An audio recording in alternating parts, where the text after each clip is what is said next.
know it's late, but it's a funny story. The guys in the team took me out to celebrate my new contract. We had so much fun. And yes, I had a few beers. Oh. But don't you worry, I didn't drive.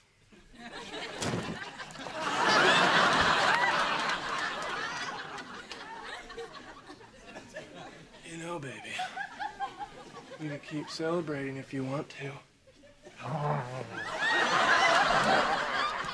I have a headache.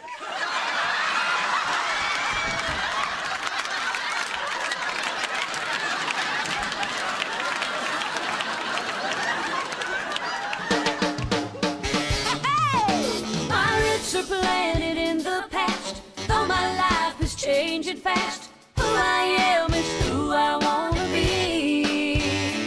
A single mom who works too hard, who loves her kids and never stops, with gentle hands and the heart of a fighter. I'm a survivor.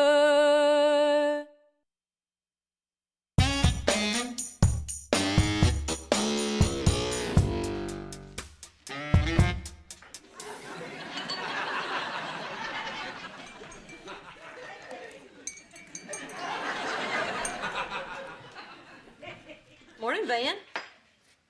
Morning. Hello, Van. Barbara Jean.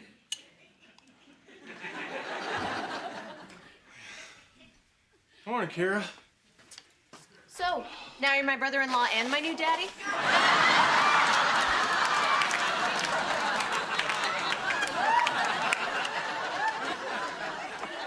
Mrs. H, I can explain what happened. I had a few beers and I made a mistake. I am really, really sorry.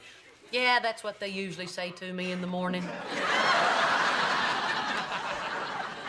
It's okay, Van. You went a little wild with your teammates, but you did the responsible thing. You didn't drive drunk. That shows good judgment. Interesting. The first time he shows good judgment, he's drunk. It's okay, Van.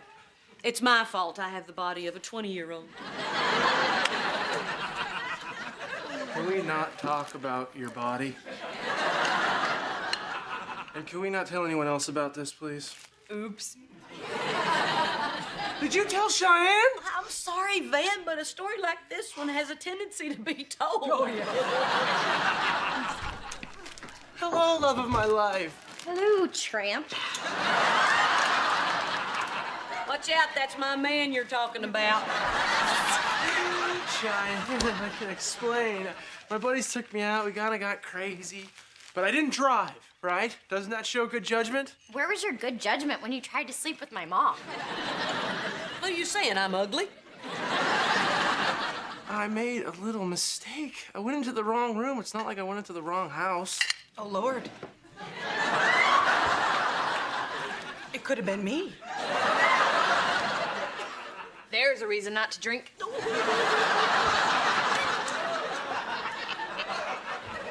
I don't see why you had to go out with your stupid buddies anyway.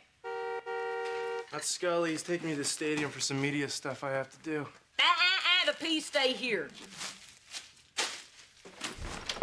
Oh, and my stupid buddies are proud of me. They think what I've accomplished is a big deal. That's why I went. Oh my gosh. Van's right. That's exactly it. I always tell him how great the money is, but I don't think I ever tell him how proud I am of him. I don't know that any of us do. And sometimes it's like he's seen as the family goofball. I can't imagine what that feels like. Ow!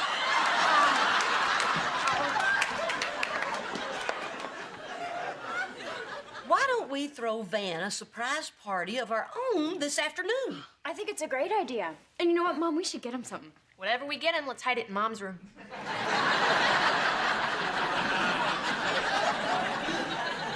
We should get him satellite for the TV. He's always wanted that. I'll call the satellite company. I'll bake a cake. I'll write a speech. I'll stand around around and make sarcastic comments. Kira, it's a surprise party. Surprise all of us by being pleasant. Pass. Oh, but I'll call Dad. No! I mean, I will, okay? I thought you two weren't talking.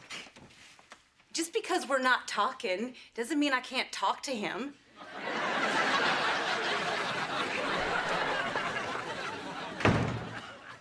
So it hadn't gotten any better, huh? Nope, they're worse. Something's gotta change. So, you and Van, huh?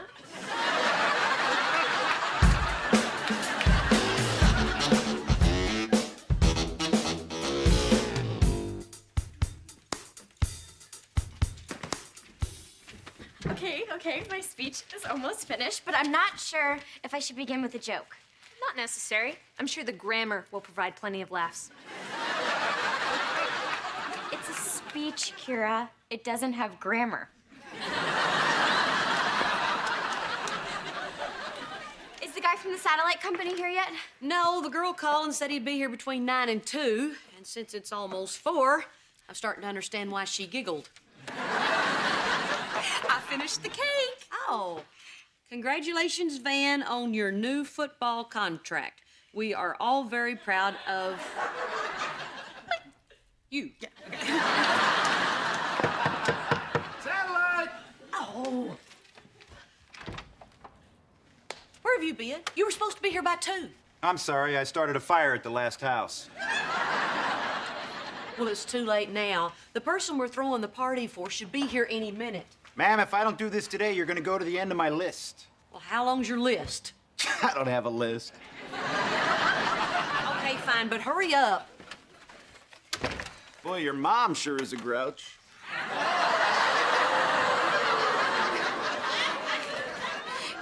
I know. Okay. All right, is everything ready? Now remember, when Van gets here, everyone's gonna yell surprise, and then I'm gonna make my speech. Surprise! Reba! What is Brock doing here? What are you talking about? You were supposed to invite him. I did. I dropped his invitation in the mail on the way over here. I invited him.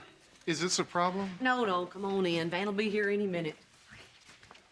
Barbara Jean, Brock, how's the house? just fine. How's the condo? Fine. Henry here? Yes, he's watching a video with Elizabeth upstairs. Oh, Yes. okay. Okay. Surprise! Am I the only one excited about this party? Van's getting out of his car. Okay, all right, everybody, come on. Here we go. Nice and loud. This is the one. Congratulations. What's going on? Oh, a little celebration. Not the one you asked for last night, but a good one.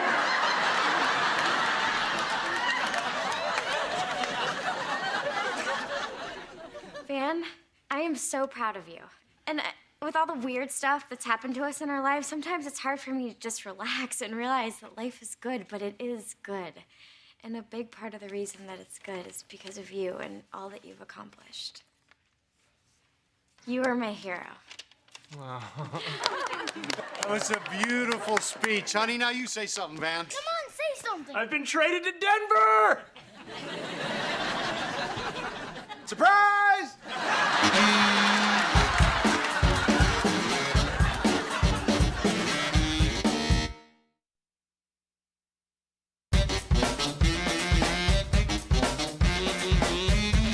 You've been traded to Denver? Yeah, I just found out. Wait, some guy from Denver is gonna come live with us? Is that the guy from Denver?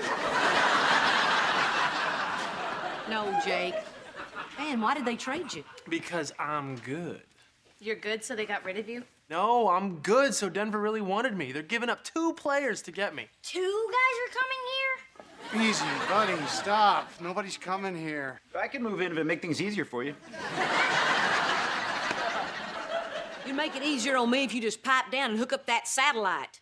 We're getting a dish? Oh, sweet. I get to watch Telemundo. trade Kira. Everybody said no.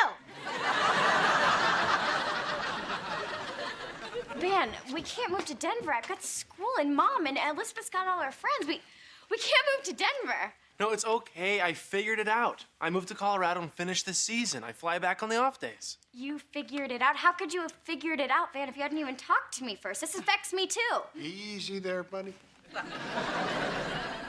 I don't think he meant he figured it out.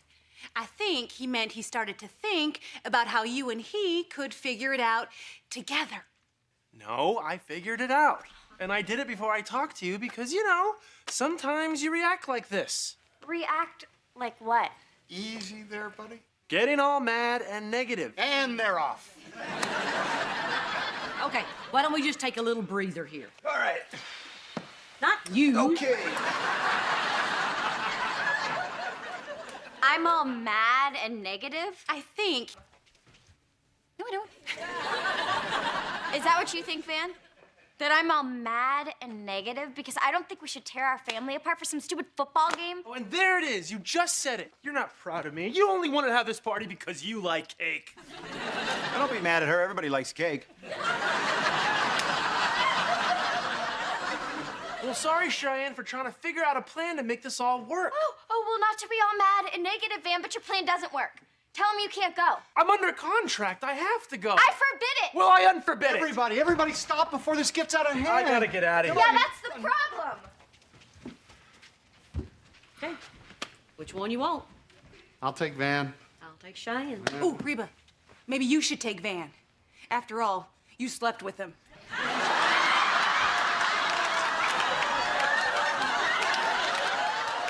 And it's a good story, too. Wow. Why would you guys even want to watch TV?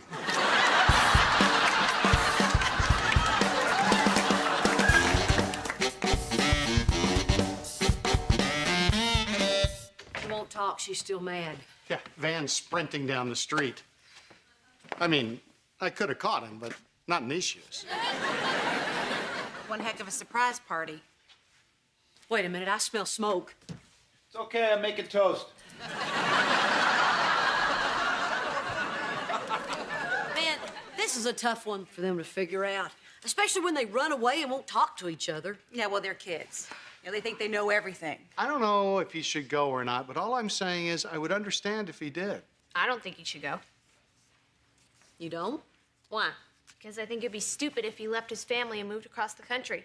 Honey, Denver is not across the country. I think it'd be stupid if he left his family and moved across town. Oh. Kira, what's going on with your father and me is between us. What are you, crazy? It's not just about you. It's my concern too, and Henry's. And I'll tell you something else. Maybe the reason the kids run away and don't talk is that's what we do in this family. We run away. We don't talk. And nothing gets fixed. But I hadn't done anything, right? I'm so sick and tired of being the only grown-up around this place. Ice cream.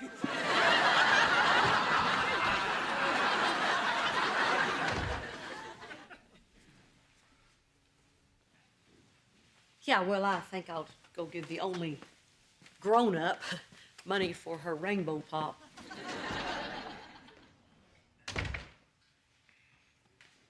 She's quite a kid. Yeah, she is quite a kid. Sounds like she really wants us to talk. Yes, it does. Do you? Well, what do you think about us? I don't know, Barbara Jean. It's like there is no us anymore. I mean, all this separation has done is separate us. You're living at the house, I'm over at the condo. We don't talk, we don't work on anything.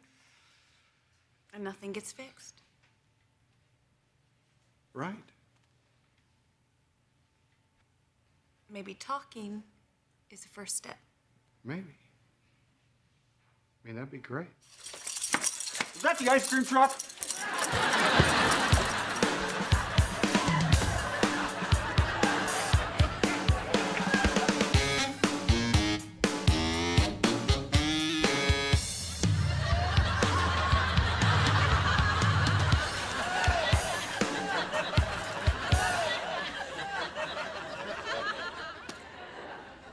you didn't come out here to tell me I was wrong because I wasn't wrong. I came out here to tell you you missed the ice cream truck. Oh, man. This is turning into a bad day. Actually, I came out here to tell you that I know that this is a really tough thing that you and Cheyenne are having to deal with. It's a really great thing. That you and Cheyenne have to deal with. She just, I don't know. Sometimes I feel like she just doesn't get it. Just because they call football a game doesn't mean it's a game. Well, if they call it a job, nobody would watch.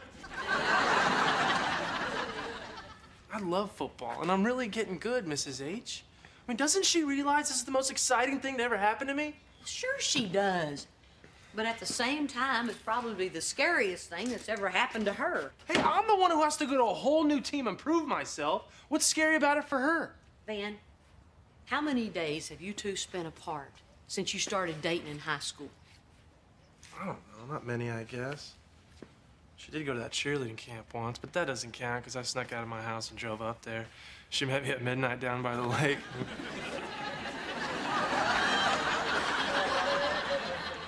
Not many, I guess. So you being gone a lot is probably very scary to her. No, I know that, I do. It's just, this is my career.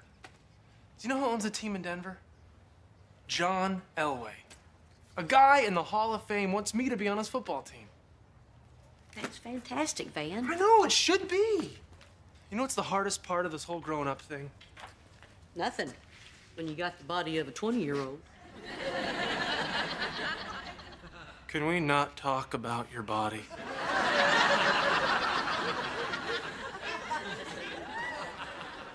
No, the hardest part is that I'm like living in two different worlds. I got my football world where everybody respects me, and then I got my home world where everybody doesn't.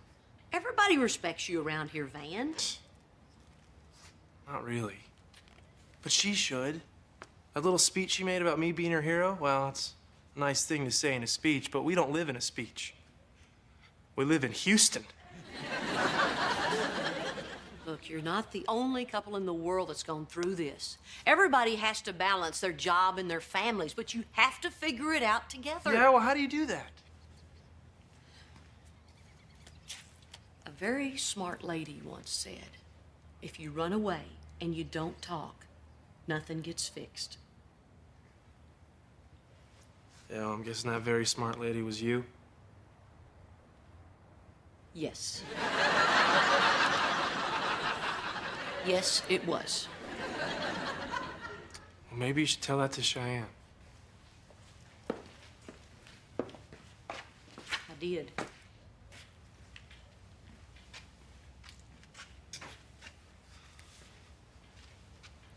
I waited for you to come upstairs. Yeah, well, I waited for you to come down here.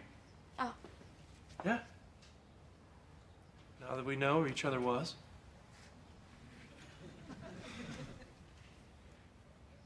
Listen, Cheyenne, I know this is a little scary for you. Yeah, it is, Van. Well, I don't want you to be scared. Well, fine. But Van, you were talking about going away. No, I'm talking about going away for a little while because in the long run, this is the best thing for us. You want to know a secret? I'm scared too.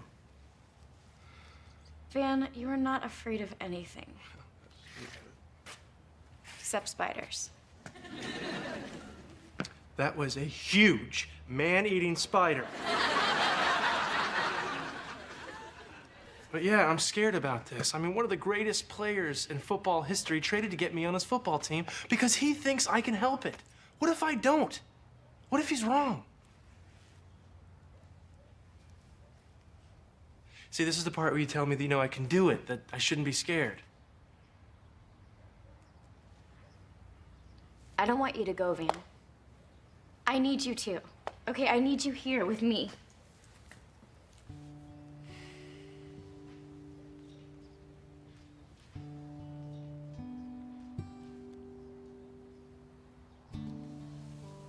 I'm sorry, Cheyenne.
Jake, did you make me breakfast? Do I look like I know how to poach an egg?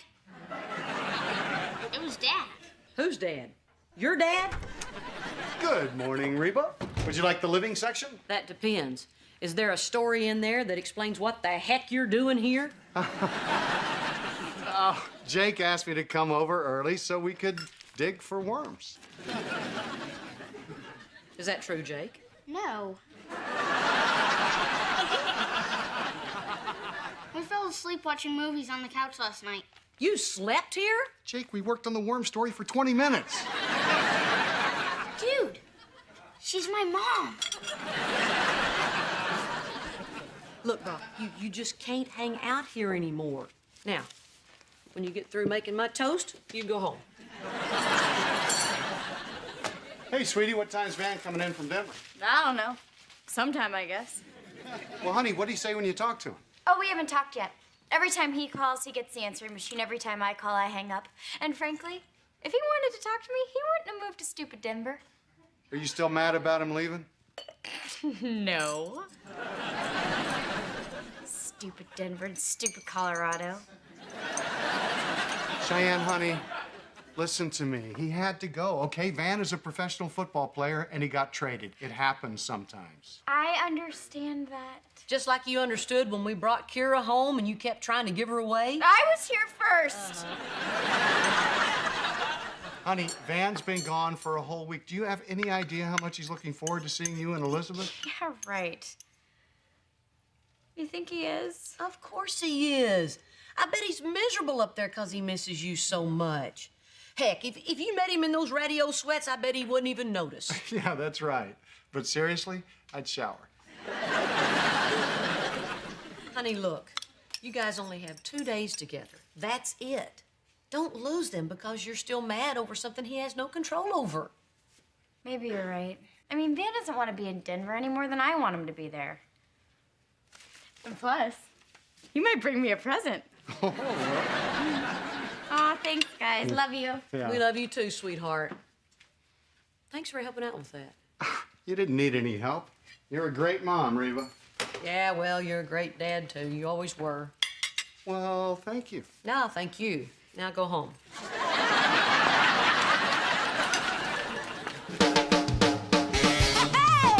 My roots are planted in the past, though my life is changing fast. Who I am is who I wanna be. A single mom who works too hard, who loves her kids and never stops, with gentle hands and the heart of a fighter. I'm a survivor.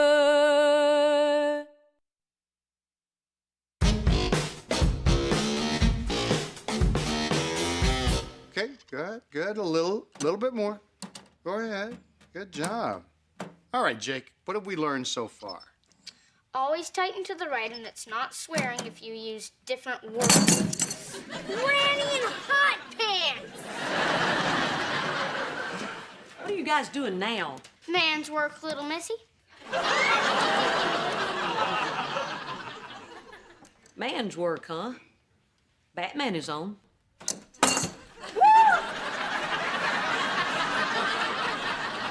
Okay. I'm not just hanging out. I have a reason for being here this time. I am fixing the sink. It's not broken. It is now. Brock. Okay. It's just that the condo's so quiet. I mean, strange as it sounds, after the chaos of a big family, I miss the noise and the mess. And somebody doing your laundry. What? How did those get in there? Look, Brock, we're divorced. Legally, your clothes can't be tumbling around with my clothes anymore. We need to find someplace else to hang out. Hi, Reba. Hey, Hi, Brock. I didn't know you were over here. Actually, I'm just leaving. I'll see you in couples therapy later, okay? Okay. whoa, what about my sink? Reba, I can't be hanging out here all day.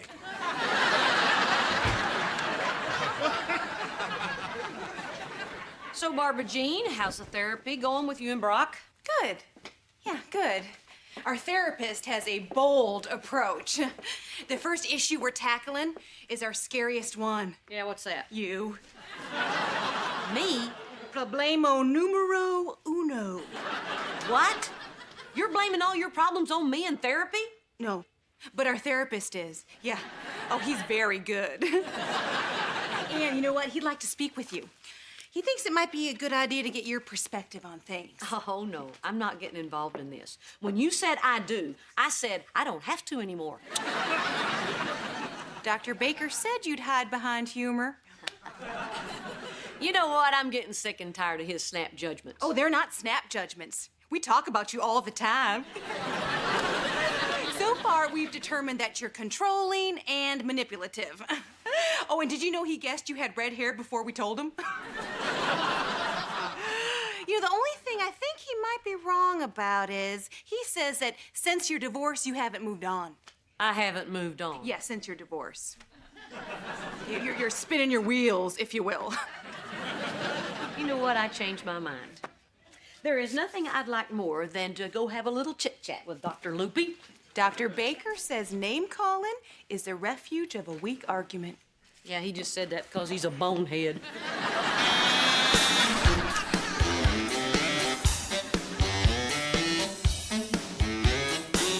Oh, thank you so much for babysitting Kira. How's it going? It's an exercise in humiliation. Here's making Elizabeth and me watch The Wiggles. I'm 9. Keep complaining. I have Barney tapes.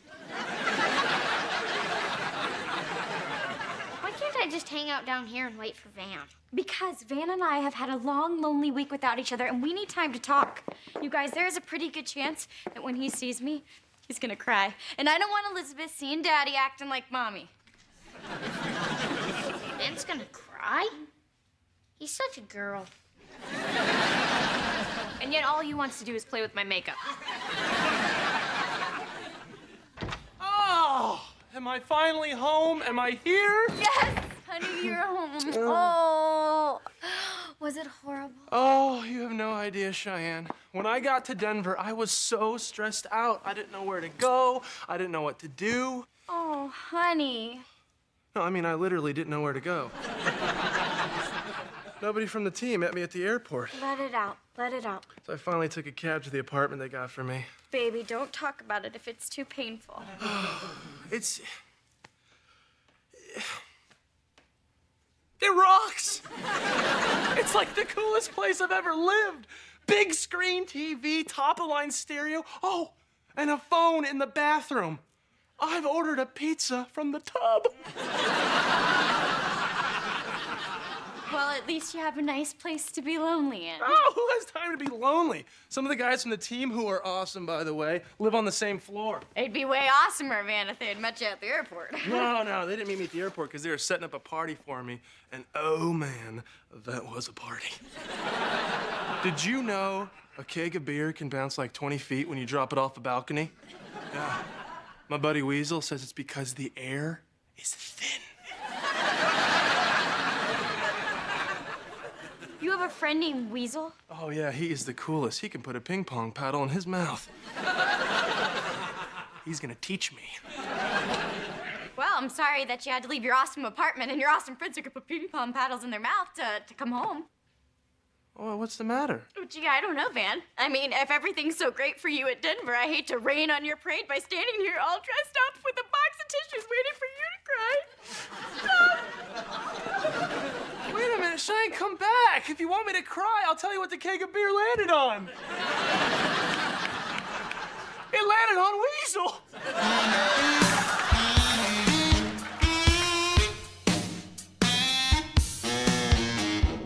Great work, you two. Now remember, you don't expect a broken arm to heal overnight, neither will a broken relationship. Yes, but if you do have a broken arm, you don't blame it on the ex-wife.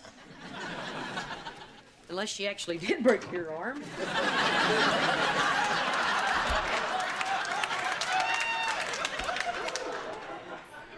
I was just guessing. You must be the heckler I ordered for the waiting room. No, I'm Reba Hart, Brock's ex-wife. Red hair, clenched fists, I should have known. Barbara Jean said you wanted to talk to me. Yeah, great. Have a seat. Brock and Barbara Jean will be here in about 15 minutes. I'll be gone by then. Look, you shouldn't be talking about me in their therapy. They have scarier issues than me. I mean, they have a Star Wars bedspread. Start with that. You're right, and that's why I asked you to come down here, so you could tell me how to do it right. And thank you, Reba. You've made me a better doctor. Ha, ha, ha. Are you going to talk about this seriously? No. In fact, I am not going to talk about how to conduct their therapy at all. Okay, then. If you're not going to talk, then you're going to listen. Because as a divorced woman, I might know something about marriage that they didn't teach you in Harvard and Yale. Number one, nobody likes a show-off. And number two? Number two, I have moved on since my divorce. Matter of fact, I have moved so far past on that I'm lapping it for the second time. And you're seeing somebody. None of your beeswax. Just hurry up and get Brock back with Barbara Jean. I'm tired of him making my breakfast and fixing my sink that isn't even broken. I want him out of my house and out of my life. Ah! Whoa, Reba, what are you doing here? What am I doing here? What are you doing here? Well, he's my therapist. Okay, then get out of my way. Yeah, wait. Brock, you never told me you were spending so much time at your ex-wife's house. Yeah. Because I knew you'd look at me like that. Stop it. All right, I'll turn my look to Reba. Reba, what's going on? Yeah, Reba, what's going on? All right, then. Sometimes I hear voices. Horrible, horrible voices. Reba, for crying out loud. That's one of them. Did you hear that?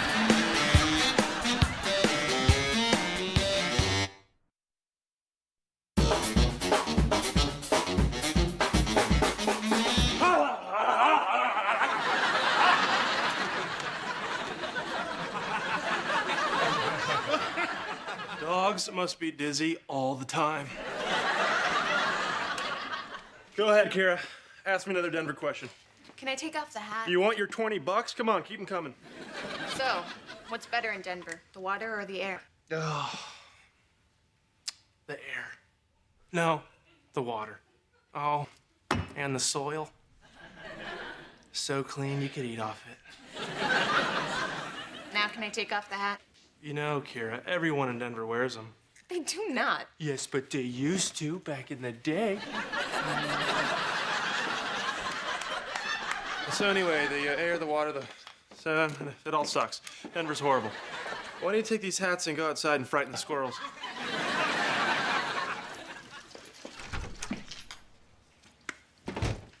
So are you still mad about something that I don't understand? Let me clarify. Mom and Dad said you'd be all miserable in Denver, and that made me happy. But it turns out you're happy in Denver, and that made me sad. You get it? I think so.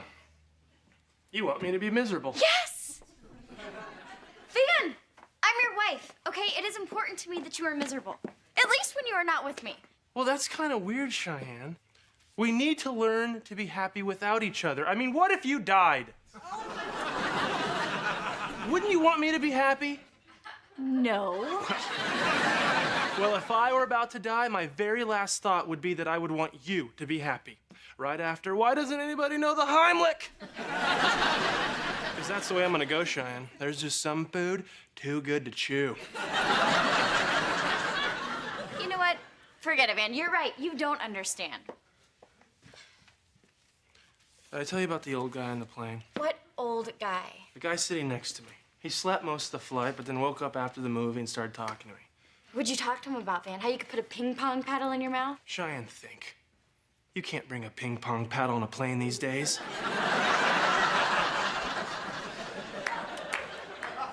No, we talked about love. Love? Yeah, love.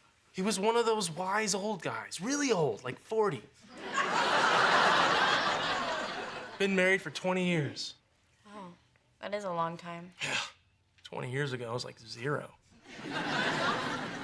So anyway, I guess he's away a lot with his job and everything, and I asked him if it was tough for him being married. You asked him that? And what did he say? He said this. Immature love is wanting the other person to be happy only when they're with you.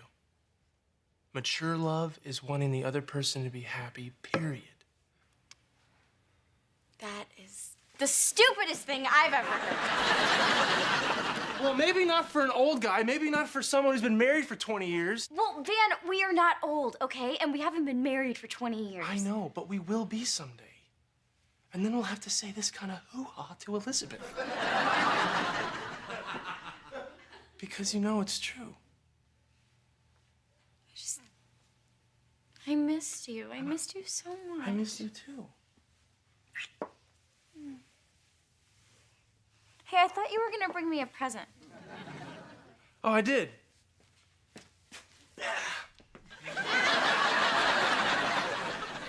Yeah, these will work on any airliner. Oh, and I got your mom the cutest little bag of peanuts.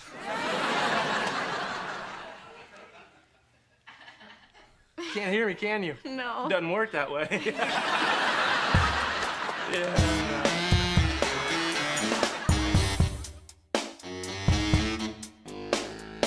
So even though I wasn't the one who broke my mother's favorite rod and reel, my daddy made me stand in the corner for 2 hours as punishment, which I guess is why I have a problem with authority. This is fascinating!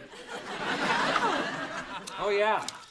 Now, about your current relationship with Brock. Oh, wait a minute, I'm not through talking about my daddy yet. You see why we got divorced? She never wanted to talk about our relationship. That was you, you moron. Well, I want to talk about it now. We don't have a relationship now. And yet here you are. Why are you here? Well, if I yelled at you on the phone, you could hang up. So you're here because of our relationship? Well, you gotta admit, it needs work. You know, if you spent less time joking around and more time on getting people back together, I wouldn't have to come home and find my husband fixing my sink. You mean your ex-husband? Okay, ha ha ha. Point for you. You're the therapist, you know what I meant. Still, for someone who's moved so far past on, that's a strange slip. Not so strange when he's practically living at my house. Well, you had to be with the kids. They're not the only ones living there. Well, I didn't know it was such a big deal. How could you not know? Do you think I like setting an extra place at the dinner table? Or dropping everything because you guys need a fourth for Pictionary? Or I have to sit there and watch your victory dance because your team won because I got stuck with Jake? Hey, sorry. I thought we were getting along pretty well. We were. Then what's the problem? That's the problem. Go on.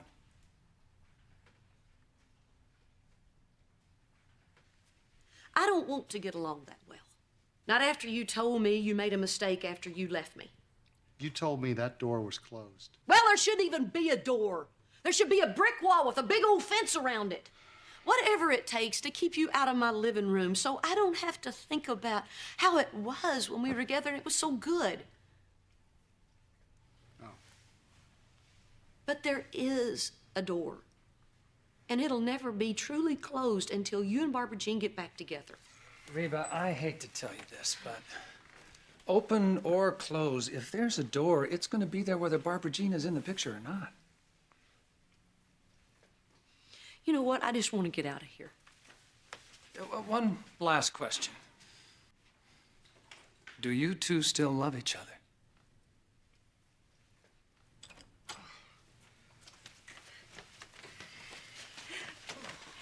Knock, knock, Doc. Oh, sorry I'm so late. Oh, Reba, good, you're still here. Let's gang up on Brock. That's the other voice. Reba. If you want, you can call me anytime. No, I'm finished here. Just get those two back together. Oh, and if I owe you anything for this, just bill them.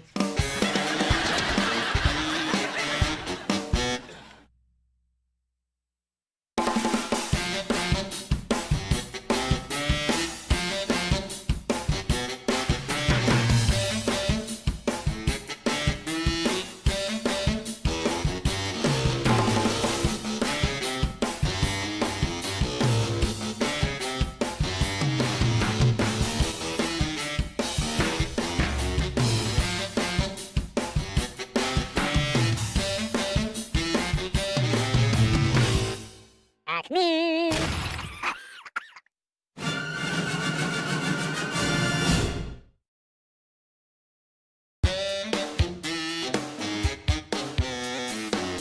And then Daddy snagged the ball out of the air, and then he zigged, and then he zagged, and then he zagged again to get away from the defense, and he scored! Touchdown!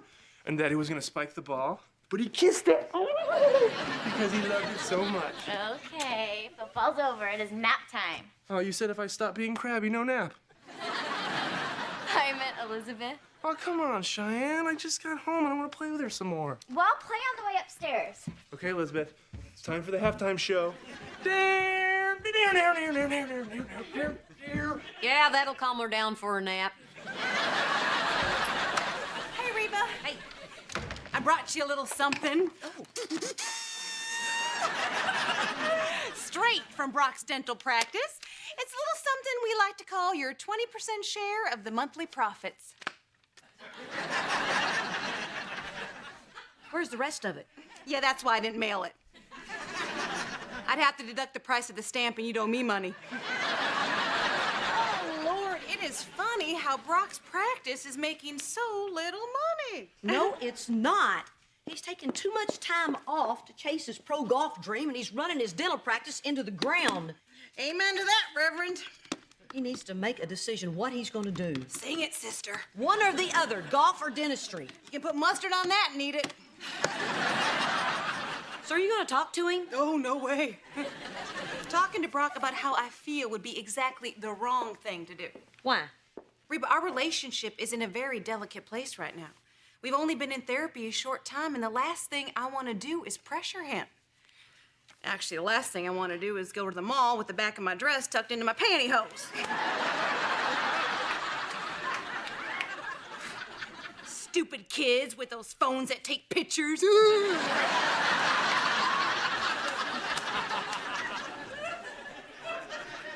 Well, then, if you're not going to talk any sense into your husband, I guess I will. You can dip that in batter, put a stick in it, and sell it at the state fair. How many carnies did you date? 5 and a half, but he was a little person. Hey! My roots are planted in the past, though my life is changing fast. Who I am is who I wanna be. A single mom who works too hard, who loves her kids and never stops, with gentle hands and the heart of a fighter. I'm a survivor.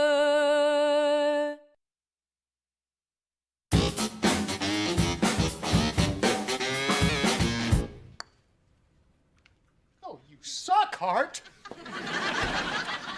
Hey, Reba, how's it going? Look at this. Doesn't this embarrass you? No, Barbara Jean's the one that picked out the little ducky pattern. The amount? Yeah, I know. It's just that I've been spending a lot of time practicing my putting. Oh, for the love of meatloaf. You know, I don't play the game, but you want it to go in, right? What's your point? Quit this pro golf deal. Go back to being a full-time dentist. Reba, I can't give up golf now. I'm in the middle of a tournament. Yeah, how's it going? I'm hanging in there. You know, the usual. God. Really? The best you've ever done in a tournament is Mr. Congeniality. You know what? It's not easy juggling 2 careers. I mean, when I'm out on the golf course, I should be thinking about golf. Instead, I'm worried about if I have fresh magazines in the waiting room. That's the point, Brock. Your head's in 2 places. 3 if you count where I think it is. You've got to make a choice before this business is completely worthless. For your information, Reba, a dentist in the building wants to buy my practice. Yes, that's right. He's already made an offer. Really? Yeah. Okay, then I changed my mind. You're a great golfer. Take the money. It's not that great an offer. More reason to jump on it before this practice becomes a ghost town. All right, look, I tell you what, between tournaments, I'll spend more time working on the practice. No, Brock, it doesn't work that way. You have to make a choice to be a golfer or a dentist. Maybe I should make a decision. I don't know. I just can't decide. Brock, remember when you wanted to grow mutton chops and a Fu Manchu, but you couldn't decide which one to grow, so you just grew both of them? The Fu Man chops. You look ridiculous, and I have pictures to prove it. So if you don't decide what you're gonna be, I'm gonna take a half-page ad out in the newspaper, and I'm gonna put that picture in it. I'll think about it, okay? No, don't think about it. Don't give yourself an out. Commit. Commit to something. Just commit. Hey, you know what? You go ahead and run that picture, because I look good, sister.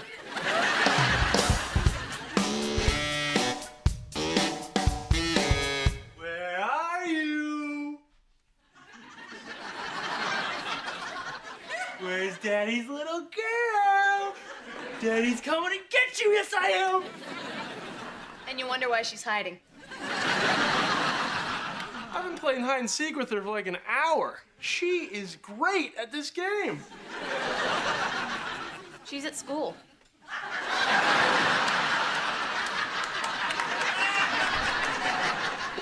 Morning, sweetie. Morning.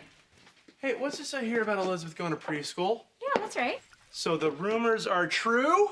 And I told you about it on the phone last week. What probably happened was, out of habit, when he heard the word school, he fell asleep. What probably happened was out of habit. I know you are, but what am I? You just said you were gonna check out some preschools. You didn't say you're gonna sign her up. Yes, I did. Okay, I admit it. Sometimes when I'm talking to you, I put the phone down. So from now on, do not say anything important unless you hear me breathing. And don't say anything to me. Well, let's just leave it at that. Look, Van, I had to sign her up right then or else she would have been put on this huge wait list. Yeah, but what is this place? Is it safe? Does it have rusty play equipment or slides or poison arsenic-treated wood? Arsenic wood. Uh-huh. I saw a report on the news. Or I imagined it. But the point is, I don't like this. Van, you are just being difficult. Yes, I am. I'm only home for a little while, and I don't get to see her enough as it is. Besides, next thing you know, she'll be reading and writing, and she'll never come back to the tribe.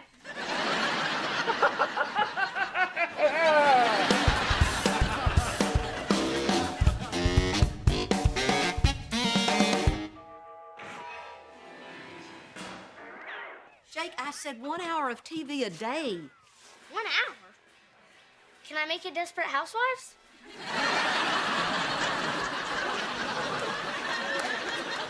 Go upstairs and do your homework. Can't watch TV. Every kid in the world watches TV. I'm some sort of giant freak. That's what I am. Hey, Reba, can you talk? Yes. Wait. No. Oh, I can't decide.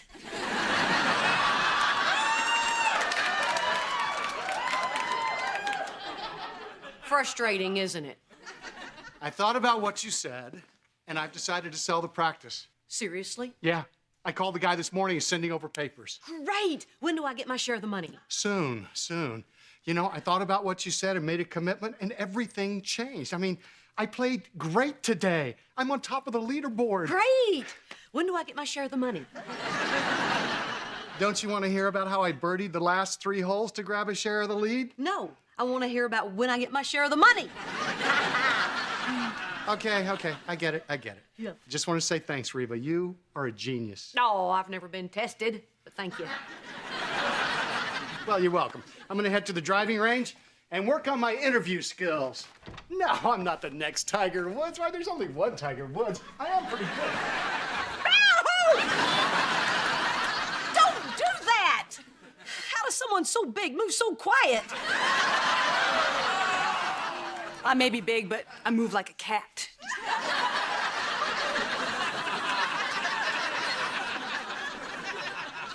So, did Brock tell you his decision? Yes, but seriously, you're in heels. You know, he said that you talked him into it. You must be very proud of yourself. Well, let's see. I've got Brock's life back on track. I'm gonna make some money, and I've discovered some fantastic fat-free cookies. I'd say my life's doing pretty good. I'm really glad to hear that. Because you ruined mine. Talk about desperate housewives.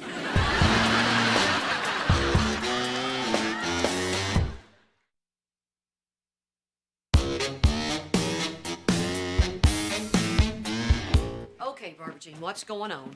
Oh, have you come to gloat? To see how what you've done has sucked the life out of me? Like taking the fat out of these cookies has sucked out the flavor? What have I done? Oh, no, I'm not gonna get tricked into having a rational discussion with you. You always win those. I'm just gonna stand here until my pain shames you into tears. Behold the misery.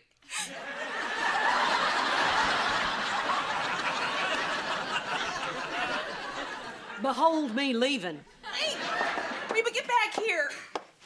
Okay, fine. You've suffered enough. We'll talk. What's going on, Barbara Jean? I thought you wanted Brock to make a choice. No, I wanted him to quit playing golf. But you didn't say that. Well, of course I didn't say that. If he thinks I pushed him into giving up his dream, he would resent me for the rest of his life. That's why I manipulated you into confronting him. That way he'd resent you. You know, win-win. Hey, you did not manipulate me. Oh, give yourself a shake, Peaches. The tiny check, the friendly banter. I knew you'd fly off the handle, and it worked. The puppet master had control of the puppet. But there was just one thing I didn't count on. You are a bad puppet. Look, I know at first none of us were thrilled about Brock's new career choice. Oh, it wasn't a career choice, Reba. It was an escape. You know, we used to have a happy marriage until one day he woke up and realized that wasn't enough for him. Well, as long as he is still golfing, it means he's still searching. And I can't feel secure again until he's committed to Henry and me, until we're enough to make him happy. Thanks to you, that's never gonna happen. Hey, that's not my fault. I never said that I was gonna make him quit. I said I was going to try to get him to make a decision. What's with the legalese? It's not legalese. It's the truth. No, Reba, the truth is my marriage is probably over because you couldn't submit to my will. Yeah,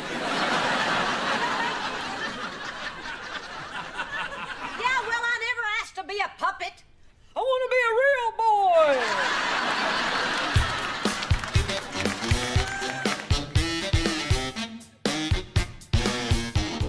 He built a small house called a cocoon. Yes, I am. I'm hooked on phonics. Pushed his way out, and he was a beautiful butterfly. Okay, everybody, let's follow Miss Jeannie out to the recess area. Yay! Man, isn't this just nice? No. Hi, Cheyenne. Hi, Miss Lori. This is my husband, Van. Hi, Miss Lori. You know, we were gonna decorate our room like this. It's so nice to finally meet you. You know, Elizabeth talks about you all the time. She always says, Daddy's away at Marina football. Oh. It's so cute. I play arena football. That's probably why she says that. She's just a kid. She gets her words mixed up, you know? Yeah, I got that.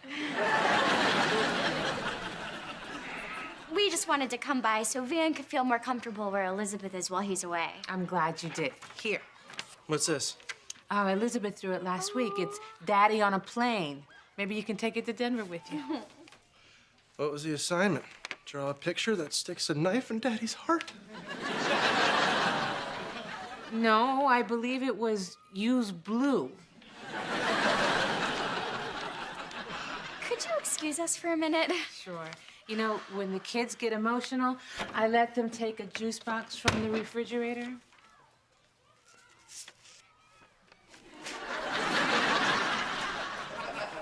Thanks, Miss Laurie. Van, why are you acting all sad all of a sudden? I'm a terrible father, Cheyenne. No, you're not. You are a great father. I should be here. I should be sitting here watching her every day and enjoying one of these delicious juice boxes. But I'm not. I'm in Denver. You know why? Because I'm a selfish, evil toad. You are in Denver, yes, Van, but it's because it's your job. Yeah, my job is a selfish, evil toad. Honey, stop. Even if you weren't in Denver, you wouldn't be here every day. You'd be at some other job you had around here. Oh, another job around here? Are they hiring for selfish, evil toads? Honey, don't you realize that because you're gone a lot, the times that you are home are that much more special to her? She looks forward to it for days before you get here and talks about it for days after you're gone. You're like Christmas to her every week. Like Christmas? Like Christmas and Halloween all combined with a little 4th of July mixed in there. Sweetie, you could not be more special to her. Thanks, Cheyenne. I love you so much. I love you too. Hey, you want to go in the supply room? I hope this is okay, but Elizabeth wants you to come outside so all her friends can meet her Marina football daddy. Oh, let's go. I think I'm gonna need another juice box.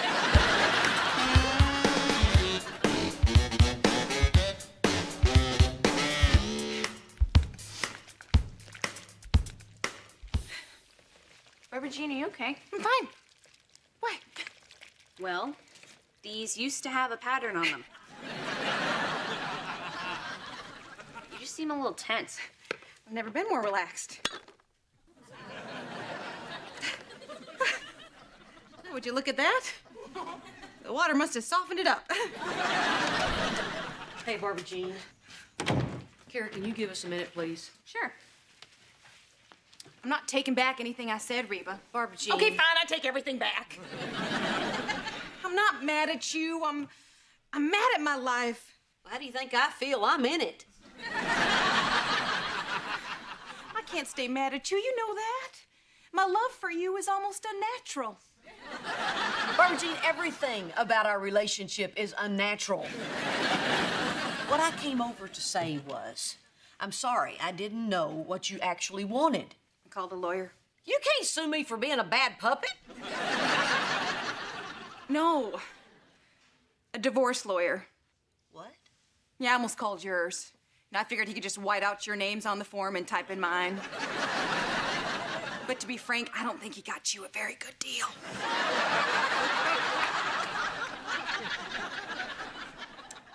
Barbara Jean, I want you to listen to me. Okay. I've said this to you many times, but listen very clearly. You are crazy! No, I'm not. Yes, you are. No, it's over, Reba. When he decided to go to that tournament today, it meant he's chosen to keep searching for whatever it is he needs to find. And I can't just sit around cracking plates hoping he'll come back. Hey, guys, you will never believe what happened at my golf tournament. Oh, really? Was that today?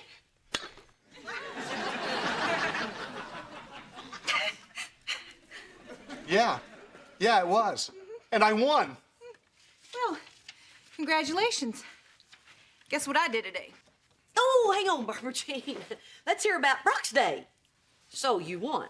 Yeah, I played the best round of golf in my life. I beat the second place guy by 6 strokes. Well, I hate to be the one to burst your bubble, but that doesn't guarantee that you'll win the next time.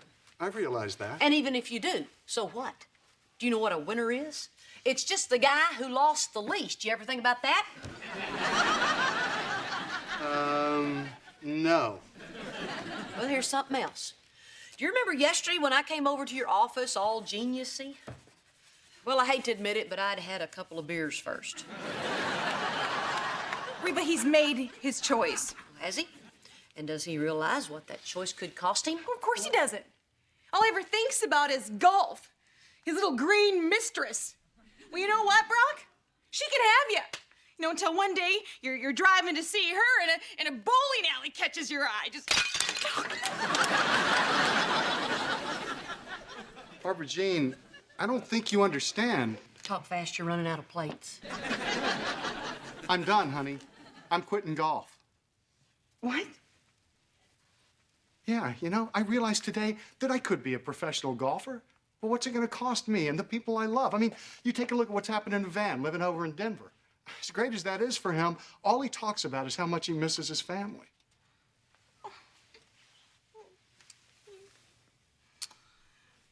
Don't play me, Blondie.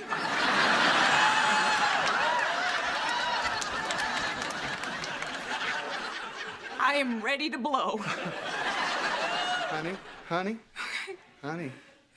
winning today put me in a place where I could clearly see what I wanted, what's important to me.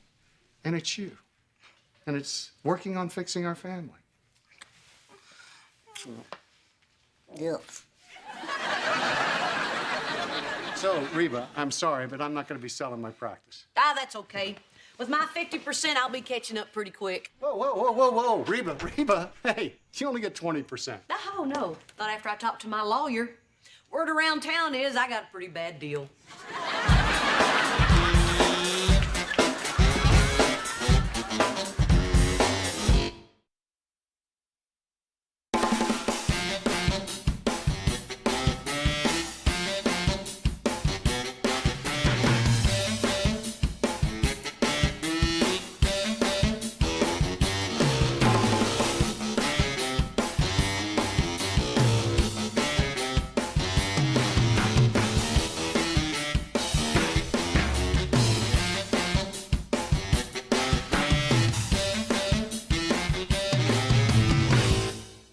Me.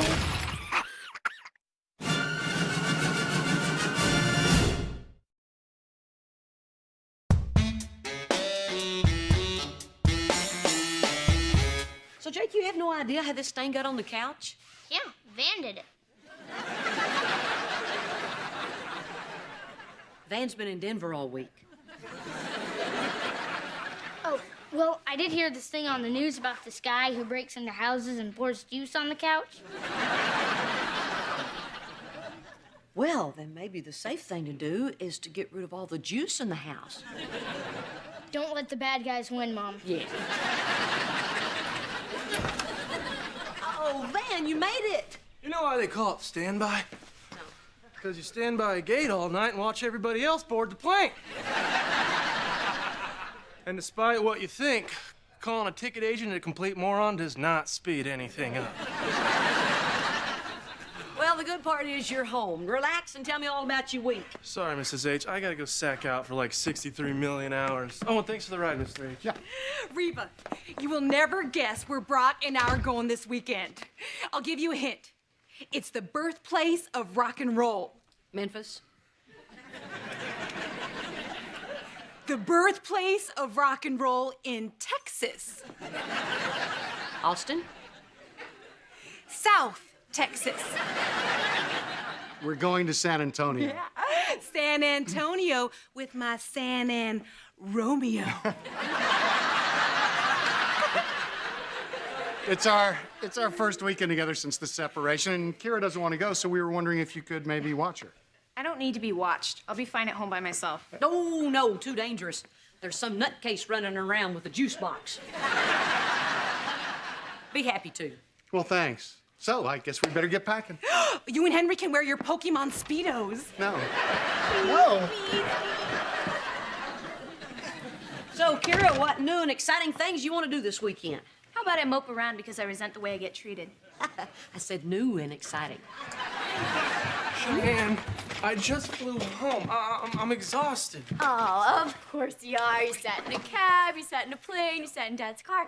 Look, Van, you are only here for 3 days, and it is going to be jam-packed with family fun. It's going to be so good. Where you guys off to? Well, since we're off to a late start, we're going to have to blow off the doll museum. But we still have time for family photos, toy store, birthday party, and pizza playland. Well, hang on. Did we do family photos last weekend? Is this last weekend? Let's get cracking. We're burning daylight. Bye-bye. Bye, Yeah. Grandma. Bye-bye. I'm so tired.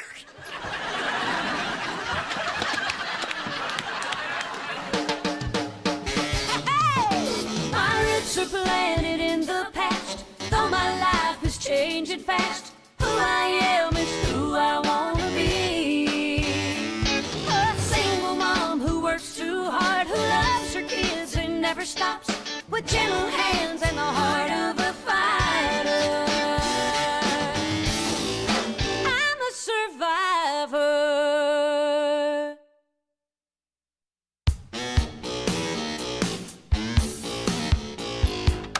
I don't get it. Why couldn't we have just stayed home and played video games? Because, as strange as it might sound, I don't enjoy sitting around while you figure out new ways to blow me up. But it's not fair. We did what you wanted to do. Oh, yeah. I've always dreamed of going to the ceramic place and spending $60 for you to make a plate that says, I hate ceramics. I put a kitten on it. It has a sword through it. Hey, Merry Christmas early. Oh, thanks. Ew. You having fun? I had less fun than the cat did. How's your weekend going? Great. You know, it's amazing how much you can get done by cutting in line. Oh, yeah? Yeah? Well, thanks for ruining my life. Man, is anything wrong? I was trying to hide it from you.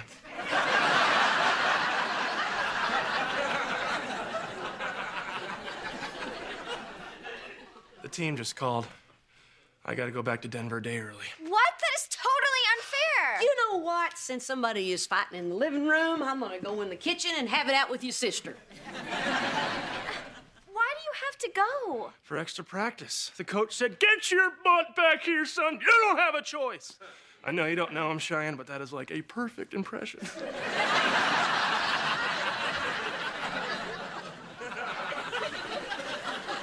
We're gonna go ice skating and get Elizabeth's name painted on rice. Oh, great.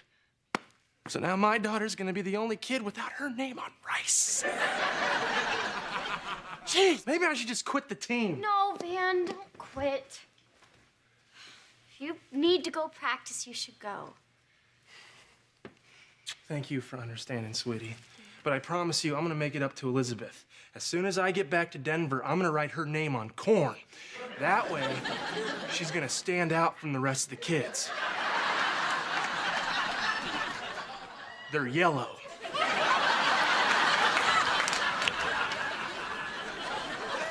Look, I know this weekend hadn't exactly been a blast, but if you wouldn't be so negative, maybe everything you say wouldn't lead to a fight. I want to move back in. See, that's exactly what I'm What? I want to move back in with you. No, you don't. I do, honest. Are you just saying that because they wouldn't let you stay at the house by yourself? Please, I was hanging out over there when you thought I was upstairs. I just really miss you. I mean, come on, you're my mom. Well, honey, I miss you too. I mean, come on, you're my daughter. So it's okay? Sure, of course it is. But only if you're sure. This is a big deal. I'm sure. Okay. We have to figure out a way to tell your dad and Barbara Jean, because this is a really tough thing for parents to go through. I mean, we have to handle this in a kind and delicate manner. Thanks, Mom. Okay.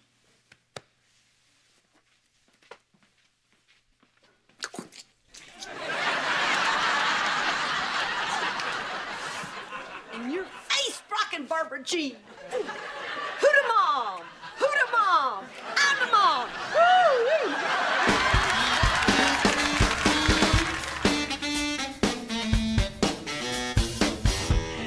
Greetings from the Alamo.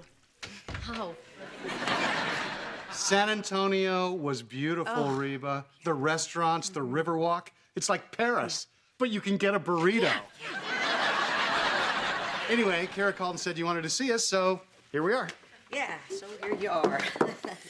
Smiling and happy. Remember that feeling. Well, I've got something to say to you, and it's gonna be hard. Sometimes a good parent has to do what's right for the child, even though it's painful for you. Oh, I totally know.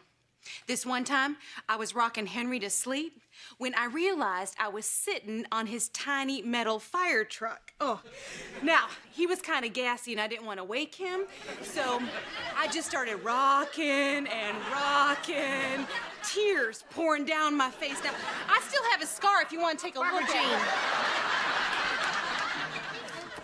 it.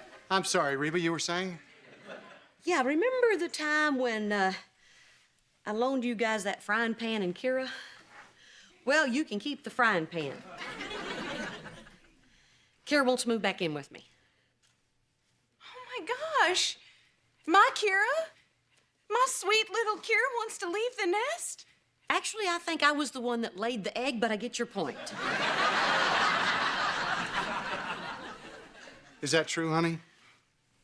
Yes. Now, Brock, before you say anything. Well, it's okay with me. Really? But Brock, she's our little baby. Barbara Jean, we can't force her to stay. Yes, we can. No, we can't. Oh, I will tie her to the banister.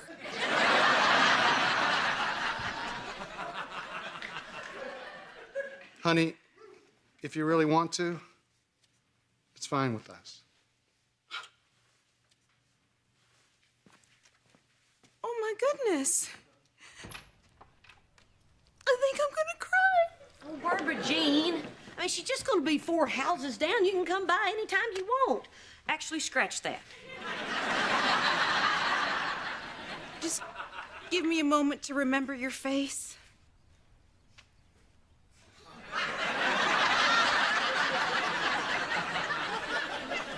Oh, this is worse than sitting on a fire truck. Well, that wasn't so bad. I'll be up in my room. Kira, I thought you'd be happy. I am happy. Well, you don't seem happy. I'm fine. Honey, we just asked your dad if you could move back. He said it was okay. What's the problem? Of course he said it's okay. He hates me. Is that why you wanted to move back in? Because you think your father hates you? Wasn't it obvious? He couldn't wait to get rid of me. Honey, why would he want to get rid of you? Because when I'm around, they always fight. Kira, honey, you are not responsible for your dad and Barbara Jean's problems. Really? Because they just had a great weekend without me. Well, that don't prove anything. They just had a burrito in Paris. When they go to therapy, they get along. When they go to dinner, they get along. At the birthplace of rock and roll in South Texas, they got along. What's the one thing in common? I'm not there. I wasn't there either. When I lived over here, you guys fought all the time. I moved over there, and now they fight all the time. Oh, honey, you can't be more wrong. And I'm gonna prove it. I'm gonna go get your dad. Hard to believe getting your dad would solve a problem, but here I go.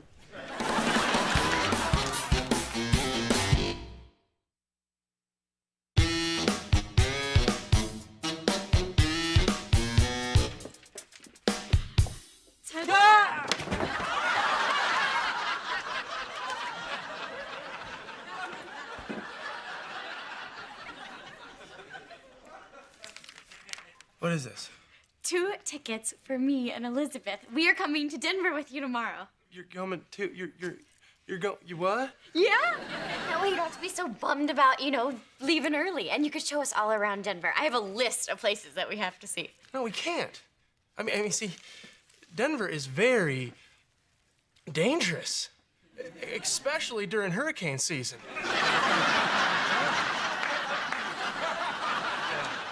Plus, I have practice. I got a long practice. No, but that's okay. We'll come watch. It'll be so cool for Elizabeth to see where Daddy works. And then after, we can do all that stuff. But see,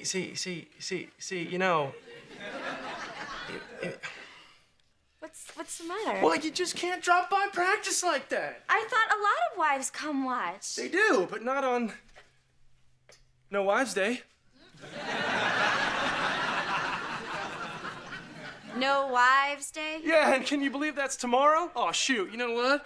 It's No Wives Week. What's going on, Van? Do you even have practice tomorrow? Of course I do, absolutely. No. You don't? Then why? Are you having an affair? Oh, of course not. How could I have the energy for an affair the way you got me running around? Whoa, hold on. So you're saying that you're leaving early because we're doing too much stuff together? No, Cheyenne, no, that is not it. That is completely not it. Yes. Wow. Hey, you know what? That is not fair. You are completely giving me no credit for not having an affair.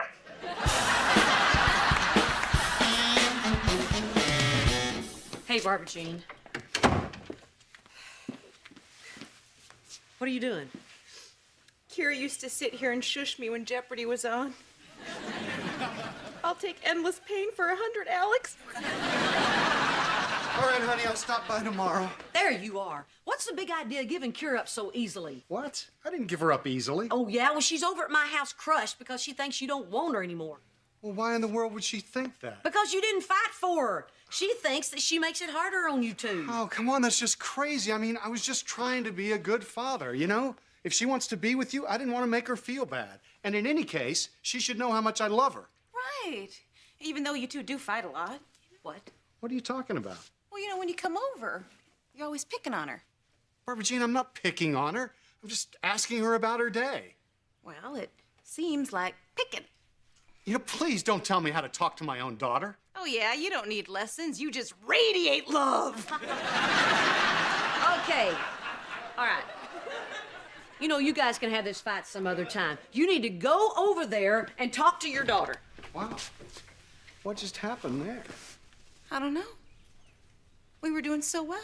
Okay, once again, a conversation for another time. Let's go. No. Just wait a second, Reba. I mean, maybe Kira's right. She's not even here, and we're fighting because of her. You know, what if she really does make things harder? Of course she makes things harder. She's a teenager.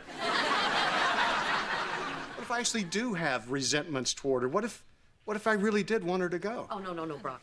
This is not your therapy. Your daughter is hurting. You need to go over there right now and tell her that she is not the problem. I'm not gonna lie to her, Reba. That's what got me in trouble in the first place, not being honest. Now you're being Mr. Honesty? Look, there's a time to tell the truth and there's a time to lie. Shoot, everybody knows that you never tell your kids how you really feel about them. Heck, I'm sick of Henry 65% of the time. Barbara Jean? Well, I am.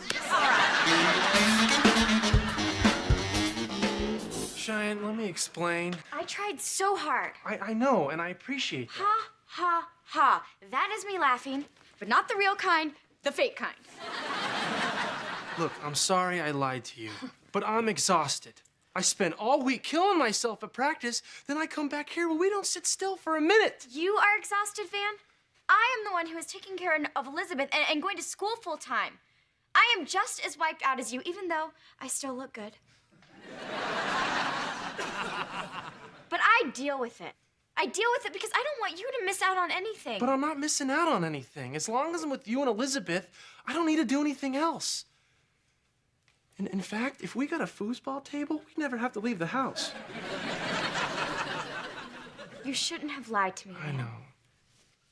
Babe, I'm sorry, okay? I'm sorry. Good. And next time something like this happens, just tell me. Tell you that you're getting on my nerves?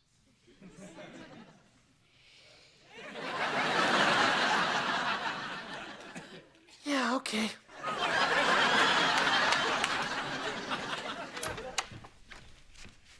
So I talked to your father and told him how you were feeling, and just as I suspected, honey, he don't blame you for his problems.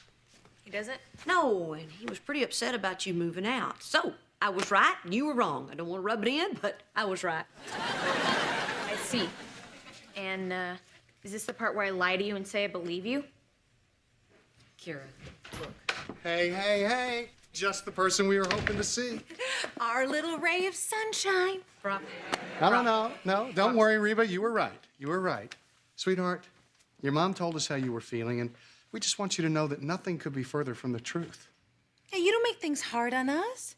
If anything, you bring people together. You're like a little Reverend Al Sharpton.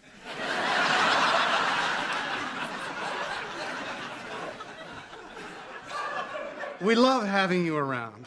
And if we did or said anything to make you feel otherwise, we're sorry. Brock, tell her the truth. I'm sorry? Tell her the truth. Which truth are we talking about again? Oh, for crying out loud. Okay, Kira, you want the truth? Here it is. Sometimes you're a pain in the butt. Mom? Reba? She wants the truth. Honey, sometimes you're a royal, huge, honking pain in the butt. And there's a whole ceramic store full of people that'll back me up on this. But that doesn't mean I don't love you. And I'm sure your father feels the same way. Honey, you're a delight. I have no idea what your mother's talking about. Ow! Okay, she's right. You're a huge pain in the butt. Great. Well, I'm glad we had this little chat. Kira. I heard you, Mom. I'm a pain. But we always love you. I'm really supposed to believe that? Yes, because that's the magic of being a parent. We don't have to like you, but we'll always love you. You're not an easy child, Kira. But you're also this strong, amazing, opinionated person, and I wouldn't change that for the world. I wouldn't change it either, but I would tone it down just a little bit. So how's this setting with you? It's a little strange. But I guess I understand what you're talking about. That's good. You know, because Barbara Jean and I still have a lot of work to do on our relationship, and while having you there might not make things easier, we'd still like for you to be a part of it. You know, talking to you is my favorite part of the day, which, by the way, is why I ask you so many questions. Even if it does sound like picking.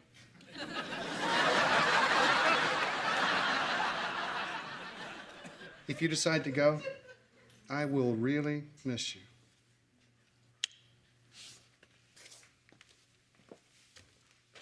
I'll miss you more than him. 'Cause I'm deeper. Barbara Jean?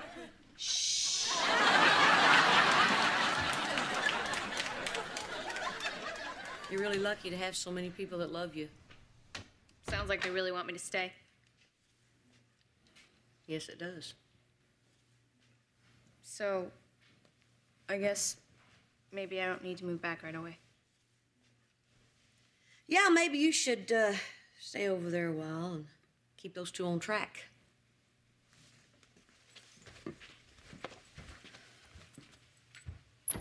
Mom, just so you know, I never once doubted that you love me. I know, sweetheart. But you know what? There were times if I'd had the money, I'd have sent you away.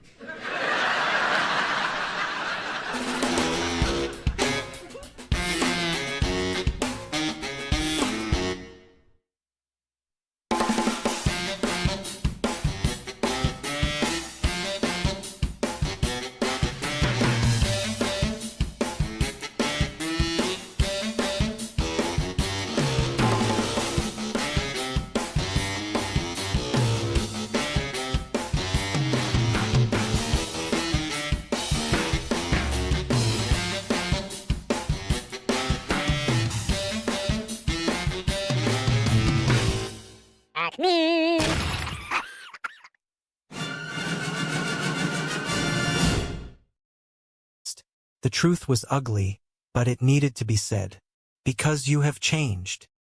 I have not, Barbara Jean protested, her voice trembling slightly. Yes, you have, Reba insisted, her tone gentle but firm. Ever since you lost all that weight, you are pushy and obnoxious, and you always want to be the center of attention. From the corner of the room, Brock cleared his throat softly. Hello?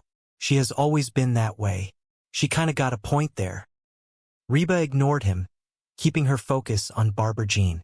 Yeah, well, something has changed, Barbara Jean. Barbara Jean looked down at her shoes, a quiet sadness replacing her usual exuberance. Yeah, the way you guys look at me, I am still the same Barbara Jean I always was. I am just less winded. Reba felt a sharp pang of remorse. She looked at the woman standing before her, realizing how deeply she had misunderstood the situation. Barbara Jean hadn't changed. Everyone else's perception of her had. Reba took a step closer, her voice softening. I know she might be right. Could be us. Brock stepped forward as well, his face lined with regret. He reached out, gently taking Barbara Jean's hand. I am sorry, honey. Reba just got me all worked up. That is. He stopped, realizing that shifting the blame was not the right path. Reba took a deep breath, deciding to lay all her cards on the table. It was the only way to clear the air entirely. Look, Barbara Jean, the truth is I think I went down to the gym almost hoping that I would find you doing something wrong. You know, anything. So I could feel superior to you and your skinny behind. So, I am sorry. Barbara Jean lifted her head, her eyes wide with astonishment. The hurt in her expression vanished instantly, replaced by a radiant, almost overwhelming joy. Sorry? She repeated, a massive smile breaking across her face. Yeah, this is great. For the first time since we have known each other, you want to be me. Reba shook her head vigorously, her guilt momentarily eclipsed by panic. I do not want to be you. I know, Barbara Jean squealed, clapping her hands together in sheer delight. It is even better. You want to look like me. Before Reba could formulate a response to that terrifying notion, Barbara Jean turned and bounded toward the kitchen, her endless energy fully restored. Hey, where are you going? Brock called out after her, looking utterly bewildered by the sudden shift in mood. Just going to go grab something to eat. Barbara Jean tossed over her shoulder cheerfully. I will see you next year. Reba and Brock stood alone in the living room, staring after her. The storm had passed, leaving them both feeling a little battered but ultimately relieved. They exchanged a long, tired look, an unspoken understanding passing between them. Despite the chaos, the misunderstandings, and the occasional bouts of extreme jealousy, they were a family. A strange, complicated, beautifully messy family. Upstairs, the atmosphere was much quieter, but no less emotionally charged. Van sat on the edge of the bed, a video game controller resting limply in his hands. He stared blankly at the television screen, his mind completely detached from the flashing colors and digital sounds. The argument with Cheyenne earlier had left a heavy stone sitting in his stomach. He hated fighting with her, especially over something as trivial as insecurities. The bedroom door creaked open slowly. Van looked up, his heart skipping a beat. Cheyenne stood in the doorway, but she looked different. Her beautiful blonde hair was completely hidden beneath a dark, somewhat severely styled brunette wig. She was wearing a simple, understated dress, and her expression was incredibly vulnerable. Hey, buddy, Cheyenne said softly, her voice wavering slightly. What are we watching? Van quickly tossed the controller onto the bedside table. No, we are not. Want a rock, paper, scissor for it? Let us go. He held up his fist, hoping to coax a smile out of her. You are going to pick scissors, are not you? Cheyenne stepped fully into the room, closing the door behind her. She didn't smile.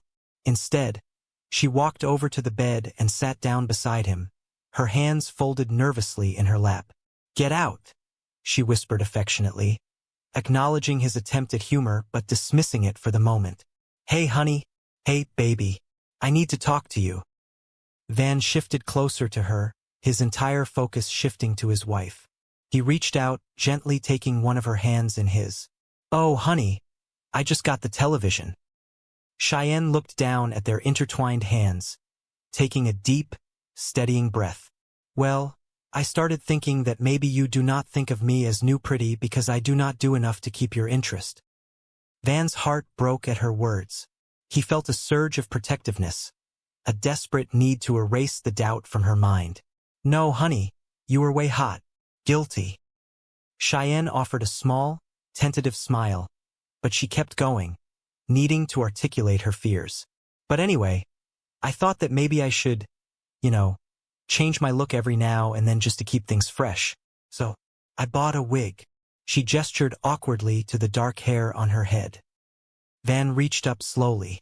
With gentle, reverent fingers, he grasped the edge of the wig and carefully pulled it off her head, letting her natural, golden blonde hair tumble down around her shoulders. He set the wig aside on the nightstand, his gaze locked firmly on her beautiful, familiar face. Cheyenne, put that down, Van said softly, his voice thick with genuine emotion. Listen to me. I think it is a good thing that when I look at you, I do not see the beautiful girl with the killer body. Cheyenne's eyes widened, a flicker of hurt crossing her features. But before she could speak, Van leaned in closer, his thumb gently tracing the line of her cheekbone. I see my wife, Van continued, his words slow and deliberate, filled with absolute certainty. And I am attracted to her whether she is all dressed up, ready to go out, or just sitting on the couch wearing those washed-up flannel pajamas. Cheyenne searched his eyes, looking for any trace of hesitation or deceit. She found none, only a deep, unwavering devotion that anchored her soul. Really? She whispered, her voice barely audible. Yeah. Van nodded, a soft, loving smile spreading across his face. You are beautiful to me because of who you are.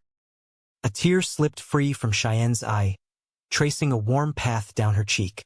She let out a small, wet laugh, leaning her forehead against his. Ah, I feel kinda stupid. Van wrapped his arms securely around her, pulling her into a tight, comforting embrace. He buried his face in her hair, breathing in her familiar scent. That is also who you are, and I love it. He held her there for a long moment, letting the silence of the room wrap around them like a protective blanket. The insecurities of the day faded away, replaced by the profound, quiet strength of their love. Eventually, Van pulled back slightly, a mischievous glint returning to his eye. He stood up, offering his hand to her. Come on, you. Cheyenne looked up at him, wiping a lingering tear from her cheek. She took his hand, letting him pull her to her feet. Where are we going?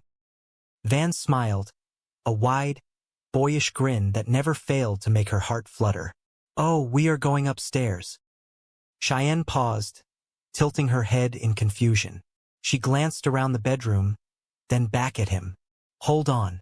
I thought you did not want me to leave you alone. Sometimes I want to feel new pretty. Van laughed, a rich, joyful sound that echoed through the quiet house. He wrapped an arm around her waist, pulling her close against his side. As they moved together, the chaos of the household downstairs felt like a distant memory. The empty pantry, the green smoothies, the dramatic gym visits, and the misunderstandings were all just background noise compared to the simple, profound truth that they had each other. And in that moment, under the warm light of their bedroom, Cheyenne realized that being exactly who she was the most beautiful thing she could possibly be. The morning sun cast a warm, golden glow across the sprawling kitchen of the suburban home, illuminating a scene of quiet, simmering desperation. The house, usually a sanctuary of controlled chaos, had recently become the feeding ground for an unstoppable force of nature. Sitting around the large oak island were Cheyenne and her husband, Van, alongside her younger brother, Ben. They were staring blankly at the empty countertops, their expressions a mixture of awe and profound hunger. That woman is out of control, Cheyenne whispered, leaning forward as if afraid the walls were listening. Her wide eyes darted toward the pantry door. She is like a locust. Reba took a step back, shaking her head rapidly. Oh, I do not know. I just think that me and my fellows will just watch for a while. Jordan chuckled, crossing his massive arms over his chest. Well, Reba, you are not going to get into shape by just watching. You need to sweat a little. Yeah, but you guys got to understand, it has been a while since I have been in a gym like this, and I do not think. Reba stammered, looking around for a graceful exit. But Barbara Jean was already in motion. Hello, there, she called out to someone across the room, before turning back to Jordan and dropping into a deep, graceful stretch on the mat. Jordan moved behind her, placing his hands firmly on her shoulders to guide the movement. Reba's eyes widened as she watched them. The physical proximity was undeniable. Barbara Jean, you really are getting limber, Jordan praised, his voice a low, encouraging murmur. Remember when you could not put your leg over my head? Barbara Jean replied, her tone playful and completely uninhibited. Remember when I did not want to? Jordan laughed, a rich, genuine sound. Reba stood frozen, her jaw practically on the floor. She watched as Jordan manipulated Barbara Jean's limbs, pressing and pulling with an intimacy that felt deeply inappropriate for a public setting. let alone for a married woman. Is that legal? Reba blurted out, unable to contain her shock. I mean, necessary? Jordan glanced up at her, his expression entirely professional. It is critical to stretch the muscles out before you exercise them. Yeah. Otherwise, you could really hurt something. Turn over. Barbara Jean flipped onto her back smoothly. Reba, you need to watch this one. This one is my favorite. Jordan knelt beside her, placing his hands on her upper chest and gently pressing her shoulders down into the mat. All right, now this gives a good stretch to the back and chest muscles. Really should do this once a day. Barbara Jean closed her eyes, letting out a soft sigh of contentment. Oh, I would do it all day if I could. Reba felt a bead of sweat trickle down her neck. The air in the gym suddenly felt incredibly thick and oppressive. You know, is this one of these gyms that has the heat on real high? She asked, fanning her face with her hand. I am sweating. Okay. Jordan stood up, clapping his hands together briskly. Oh wow, time for some weightlifting. Reba let out a massive sigh of relief. Oh good, that is enough of that stretching. Hello. Okay, knock this out. Yeah, okay. All right. She watched them move toward the heavy machinery, her mind racing. The physical contact she had just witnessed was certainly suggestive, but was it proof of an affair? Or was she just projecting Brock's paranoia onto an innocent workout routine? She gathered her purse, her decision made. You know, I think I have seen enough. Barbara Jean paused, looking genuinely disappointed. So, what do you think? You have any interest in getting a personal trainer? Reba forced a tight smile. Only if he takes me out to dinner first. Barbara Jean laughed, oblivious to the sarcasm. Are you sure, Reba? Seriously, this is one of the best relationships I have ever had. Reba felt a cold knot form in her stomach at the word relationship. She looked from Barbara Jean to Jordan, her expression grim. Oh, I think Jordan has his hands full with you. Barbara Jean nodded enthusiastically. Oh, you are a beginner, Reba.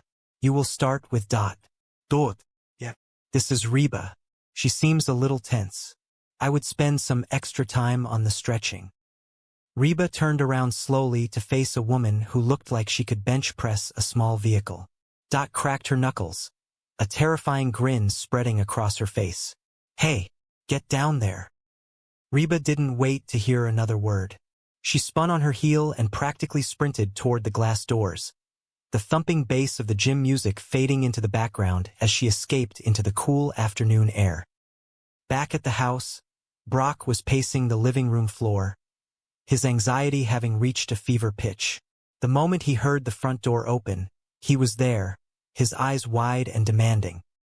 So, did you see him? Brock interrogated Reba before she had even taken her coat off. What is he like? Is he little? Could I take him? Reba dropped her purse onto a chair, exhaling a long, exhausted breath. She thought of Jordan's massive biceps and then thought of Dot. He is big, but he is not as big as Dot. Brock grabbed her by the shoulders, his face pale. So, what do you think? Is there something going on there?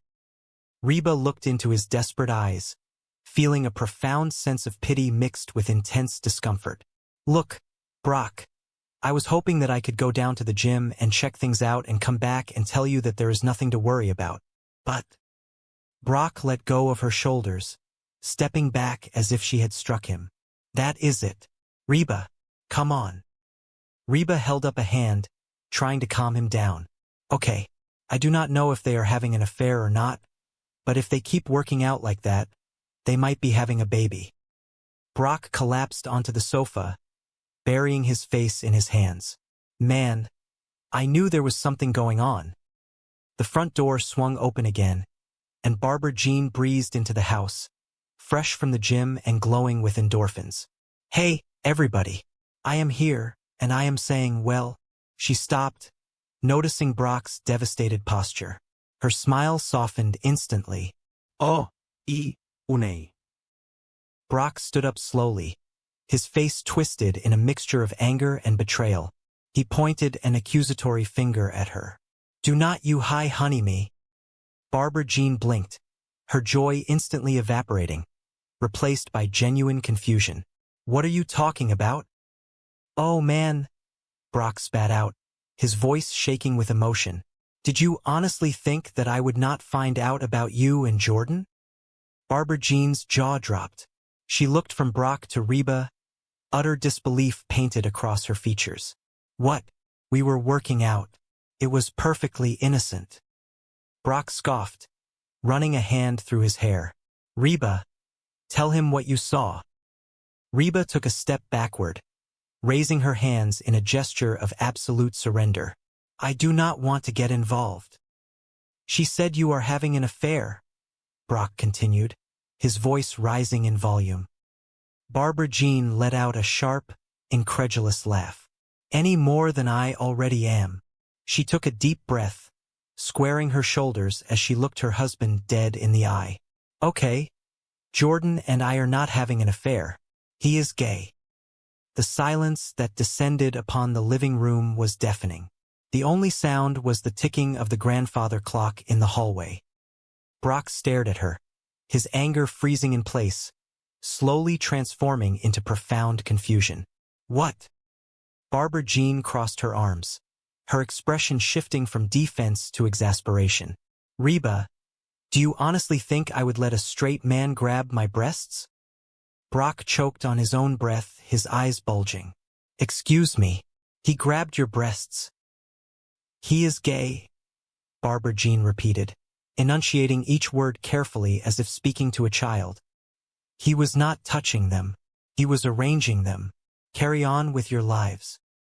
Reba let out a sound that was half laugh, half groan, bringing a hand to her forehead. She felt a massive wave of relief wash over her, quickly followed by a sharp pang of guilt. She had let her own insecurities cloud her judgment. Brock, however, was still struggling to process the information. The tension drained from his body, leaving him looking exhausted and slightly foolish. But the damage had already been done. No, Reba, Barbara Jean said, her voice dropping to a quieter, more serious tone. She turned to face the older woman, her bright eyes filled with unexpected hurt. Everything is not fine.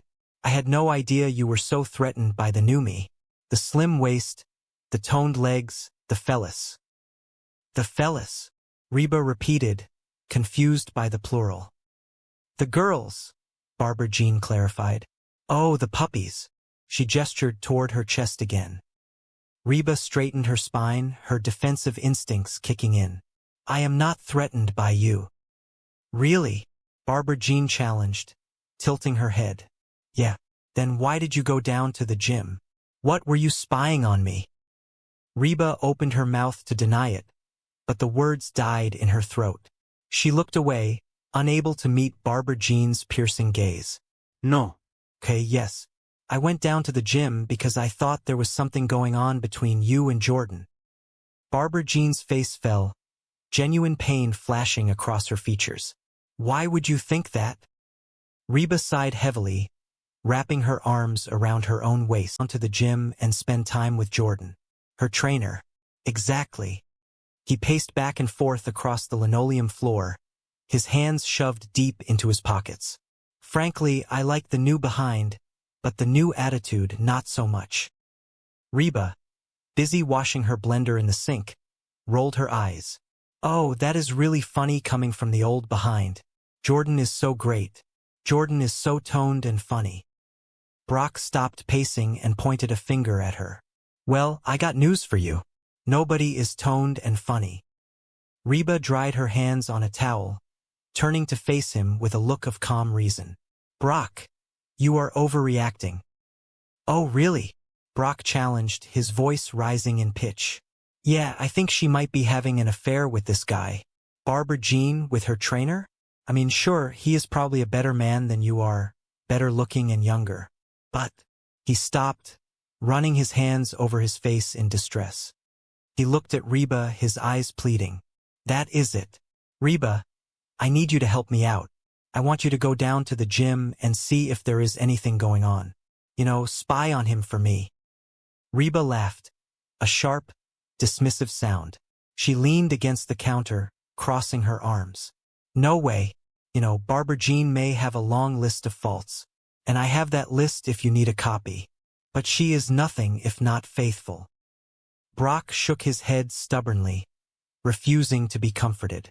Yeah, right, up until now. But now that she is thin and hot, she has all kinds of options. Reba sighed, walking over to him and placing a comforting hand on his arm. Despite everything they had been through, it pained her to see the father of her children so genuinely distressed. Look, Brock, if it is worrying you that much, be honest with her. Tell her how you feel. Tell her that you just need a hug every now and then. Brock stared at her for a moment, letting the advice sink in. Then, a sarcastic smirk spread across his face. Oh, now there is a great idea. See? Why, since my competition is a macho, muscular dude, I should go the other way and appear all weak and whiny. Your solutions are ridiculous. Reba makes me want to spy on those stupid. He trailed off, gesturing vaguely toward the door before storming out of the kitchen, muttering under his breath. Later that afternoon, the house had settled into a quiet lull. Reba stood by the front window, gazing out at the manicured lawns of the neighborhood. She held a fresh glass of her green smoothie, swirling the thick liquid thoughtfully. Hard to believe they are supposed to be good for you, she murmured to herself, taking a hesitant sip. Van strolled into the living room, tossing an apple in the air and catching it effortlessly. Hey, Mrs. H, you off for your power walk? Reba smiled warmly at her son-in-law. Despite his occasional cluelessness, his heart was always in the right place. Man, I love old people, Van continued, oblivious to Reba's amused expression. Power walking, moving along, swinging their arms, like there is a big sale for false teeth. Reba chuckled, shaking her head. No, I am not going for my power walk. This whole physical thing is getting everybody acting wacko. Van paused, taking a bite of his apple. What do you mean? Reba walked over to the sofa, sitting down with a soft sigh. Well, your father-in-law thinks that the guy who gave Barbara Jean her new body is wanting to take a forespin. Van nodded slowly, chewing his apple with deliberate thought. He probably does. Reba looked up, surprised by his quick agreement. What are you talking about? Van sat down next to her, leaning forward with the air of a philosopher sharing profound wisdom. Guys are pigs. They are dogs. They are all animals. They just care about hot women. They are hot dogs. He paused, seeming quite proud of his own analogy. My point is that when you got a hot lady, you got to keep your guard up at all times. I used to. From the top of the stairs, Cheyenne's voice echoed down, sharp and laced with hurt. You used to? Van jumped up from the sofa as if he had been burned. He spun around to face the staircase, his hands raised in surrender. No, baby, do not take it like that. It is just that I have grown into a mature, stable individual. That is all. Cheyenne stood at the landing, her arms crossed tight against her chest, her eyes glistening with unshed tears. Well, I do not like it, she declared, turning sharply and retreating into their bedroom, slamming the door behind her. Van stood frozen for a moment, letting out a long, slow breath. He turned back to Reba, his shoulders slumped in defeat. Where have you been? He asked softly, looking completely lost. I went to get something to eat, Reba replied dryly, though her heart ached a little for the young couple. She set her smoothie down on the coffee table, her mind returning to Brock's frantic plea. So, Van, you think that Brock might be right about this trainer? Van sat back down, rubbing the back of his neck. Sure, this guy could be hot for Barbara Jean, but since Barbara Jean is not looking to play, there is no problem. And it is obvious Barbara Jean is not looking. Reba leaned forward, genuinely interested in his reasoning. Why is this obvious? 2 reasons, Van explained, holding up his fingers. Barbara Jean is not good at keeping secrets, and she thinks of you as her best friend. If she were fooling around with this guy, she would be constantly talking about him to you. Heck, she would probably even want you to meet him. Reba's eyes widened as the realization struck her like a physical blow. Barbara Jean had literally begged Reba to meet Jordan earlier that very morning. She had called him her boyfriend by mistake. She had talked about going to the movies with him. Every alarm bell in Reba's mind began to ring simultaneously. She stood up abruptly, grabbing her purse from the hall table. Meet him? Oh, Reba exclaimed, panic lacing her voice. Where are you going? Van asked, startled by her sudden movement. Go down to the gym with the rest of the wackos, Reba declared, marching toward the front door with fierce determination. All right, well, keep those arms a-swinging, Van called out after her, returning to his apple. The atmosphere inside the fitness center was a stark contrast to the quiet suburban streets. As Reba pushed through the heavy glass doors, she was instantly hit by a wall of high-energy electronic music, the rhythmic clanking of metal weight plates, and the unmistakable scent of sweat and citrus floor cleaner. The facility was vast, filled with gleaming rows of treadmills, elliptical machines, and complex contraptions of pulleys and bars. Everywhere she looked, people were in constant motion, their bodies encased in brightly colored, form-fitting spandex. Reba stood near the entrance, feeling entirely out of place in her casual denim and cotton blouse. She clutched her purse tightly against her side, trying to blend into the background as she scanned the sprawling room. Oh, hey, Reba, you came. Reba jumped, startled by the bright voice beside her. Barbara Jean was jogging in place on a nearby mat, looking radiant and completely at home in the bustling environment. Reba forced a smile, trying to appear casual. Yeah, man, there is a lot of beautiful people around here. Barbara Jean laughed, leaning in close with a conspiratorial whisper. You should see them naked in the shower. Reba blinked, momentarily speechless. Before she could form a response, a tall, incredibly fit man with sun-kissed hair and a brilliant smile walked over to them, wiping his brow with a pristine white towel. Hey, the man said, his voice deep and smooth. Jordan, Barbara Jean greeted him, her eyes lighting up instantly. Hey! Jordan smiled warmly at Barbara Jean, his gaze sweeping appreciatively over her workout gear. Ready to start, Barbara Jean? Yeah. Hey, you look great in that outfit.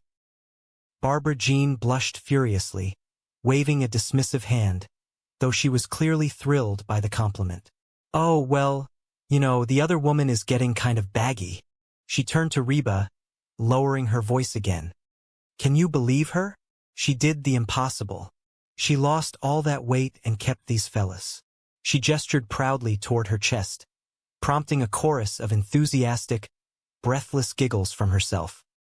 Reba cleared her throat loudly, feeling her face flush with embarrassment. Okay, Jordan, this is my friend, Reba. Jordan turned his brilliant smile toward Reba, extending a strong, calloused hand. Hey, I am Jordan. Reba took his hand hesitantly, feeling the firm grip. I am Reba. So, you going to join us, Reba? Jordan asked, his tone encouraging and friendly. Reba, his eyes wide, his hands waving wildly in the air as if trying to extinguish an invisible fire. He rushed straight toward Reba's mother, his voice a panicked screech. All right, that is it. Drop it. Drop it.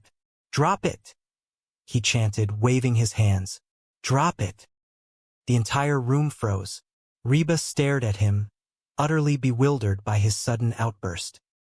I cannot stand to see you do this to yourself, Brock continued, his voice trembling with an odd mixture of grief and frustration. It is like you are trying to eat yourself to death. Why? What happened to you? What is different? Before anyone could answer his bizarre line of questioning, a bright, melodic voice chimed from the front hallway, cutting through the tension like a silver bell. You who? I am here. Every head turned. Standing in the archway was Barbara Jean. But it was not the Barbara Jean they were accustomed to seeing. The woman standing before them had undergone an astonishing transformation. The colorful, billowing outfits were gone, replaced by a sleek, form-fitting athletic ensemble that highlighted a dramatically slender figure. Her hair was perfectly styled, and she practically vibrated with newfound energy. "And I am thin," Barbara Jean announced, throwing her arms wide, a triumphant smile illuminating her face. The silence in the kitchen was absolute. Van, never one to filter his thoughts, stared at her with his jaw practically resting on the floor.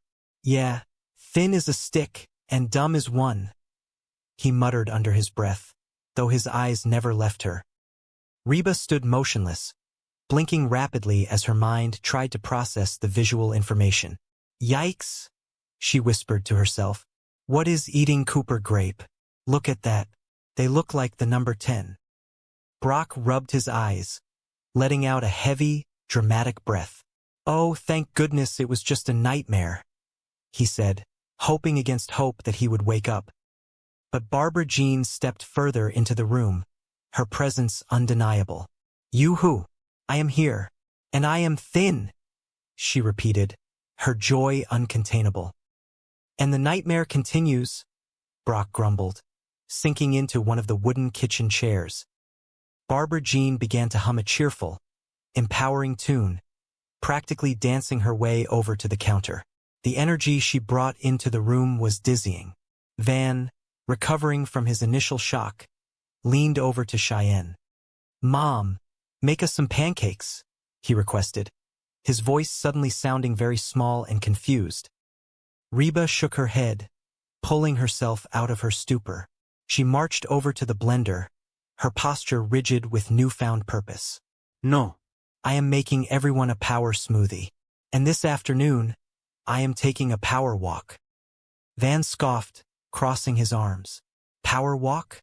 Oh, forget your power cane. That is not nice. Mom does aerobics. She could shatter her hip." Reba shot him a withering glare over her shoulder. "And yet, in the blink of an eye, I can make you both homeless," she stated calmly, her voice dripping with maternal authority. Just then, Reba's mother walked back in, oblivious to the monumental shift in the room's dynamic. "Hey, everybody. I am here and I am." She stopped, noticing the tension. "Oh, shut up and have a donut," Reba snapped playfully, pouring a questionable green liquid into a tall glass. Barbara Jean bounced over to the island, leaning her elbows on the surface and resting her chin in her hands. She watched Reba with bright, observant eyes. "Oh, Reba, you are not still trying to lose weight by drinking those power smoothies, are you? Jordan, my trainer, says that those are loaded with hidden carbs." Reba paused, the glass halfway to her mouth. She took a deep breath, trying to summon every ounce of patience she possessed. "Barbara Jean, I am all for adopting a healthy new lifestyle, but seriously, I mean, there has to be some sort of..." She trailed off, noticing that Van was staring at Barbara Jean with an unblinking, glassy-eyed fascination. Reba snapped her fingers in front of his face. "Will you stop staring at her?" Van blinked, shaking his head slightly as if waking from a trance. "What? We have been staring at her for, like, the past 2 hours." "Well, she is pretty," Cheyenne admitted quietly, her voice tinged with a sudden, unfamiliar insecurity. "I am pretty," Reba stated, pulling her shoulders back defensively. "Well, of course you are," Van agreed quickly, eager to please. "You have always been pretty, but she is new pretty." Reba narrowed her eyes, a sarcastic smile forming on her lips. "Oh, Van, that is such a funny story you can tell to your next wife." Barbara Jean, oblivious to the undercurrents of tension, turned to Van with a dazzling smile. "Van, you really think that I am new pretty?" Van nodded vigorously, a wide grin spreading across his face. "Oh yeah, you are like a bleached-out Halle Berry." Barbara Jean placed a hand over her heart, genuinely touched. "Thank you." "You are welcome," Van replied, pleased with himself. "I am going to go make some calls." He turned and jogged out of the kitchen, eager to share the news of the transformation with anyone who would listen. Brock, who had been sitting quietly in the corner, suddenly spoke up. "So, Barbara Jean," he began, his voice hesitant, laced with an insecurity that was rarely heard from him. "Is it true that when you lose a bunch of weight, you want to do, you know? Bounce ka bounce."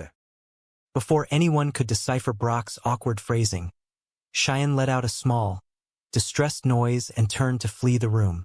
Van, re-entering just in time to see his wife's upset expression, caught her arm gently. "Oh, Cheyenne, do not be upset. You are still hot. You are like a bleached-out Jan Brady." Januari Jan Brady. Cheyenne shot him a look of pure exasperation. "I am Marcia. Marcia," she cried out, pulling her arm free and marching up the stairs, leaving Van standing there in confusion. With the younger generation gone, Barbara Jean turned her full attention back to Reba, her eyes sparkling with excitement. "So, Reba, I got an idea. You should come down to the gym and meet Jordan, my trainer. Seriously, he will change your life. I mean, he is so much more than a personal trainer. He taught me how to work out and eat right." She sighed dreamily, leaning against the counter. "We go over the clothes I am going to wear, the movies I am going to see." Reba lowered her glass of green sludge, her brow furrowing in deep suspicion. "Whoa, the movies you are going to see? What has that got to do with you getting in shape?" Barbara Jean waved a dismissive hand, a bright blush coloring her cheeks. "Oh, nothing. We just have the same sense of humor. That Tim Allen just kills us. I mean, whether he is playing a dog or Santa Claus, you just buy it. So, you will come meet Jordan." Reba shook her head firmly, picking up her glass again. No. "Oh, come on, Reba," Barbara Jean pleaded, reaching out to grasp Reba's arm gently. "I want my best girlfriend to meet my best boyfriend." She gasped suddenly, slapping a hand over her mouth. "Boyfriend? Oh, whoops, that came out wrong. Oh." Reba stared at her, her eyes widening as she processed the slip of the tongue. She glanced over at Brock, who had suddenly gone entirely rigid in his chair, his face draining of color. "Well, thanks anyway," Reba said slowly, extracting her arm from Barbara Jean's grasp. "But I am just going to be here with my smoothie.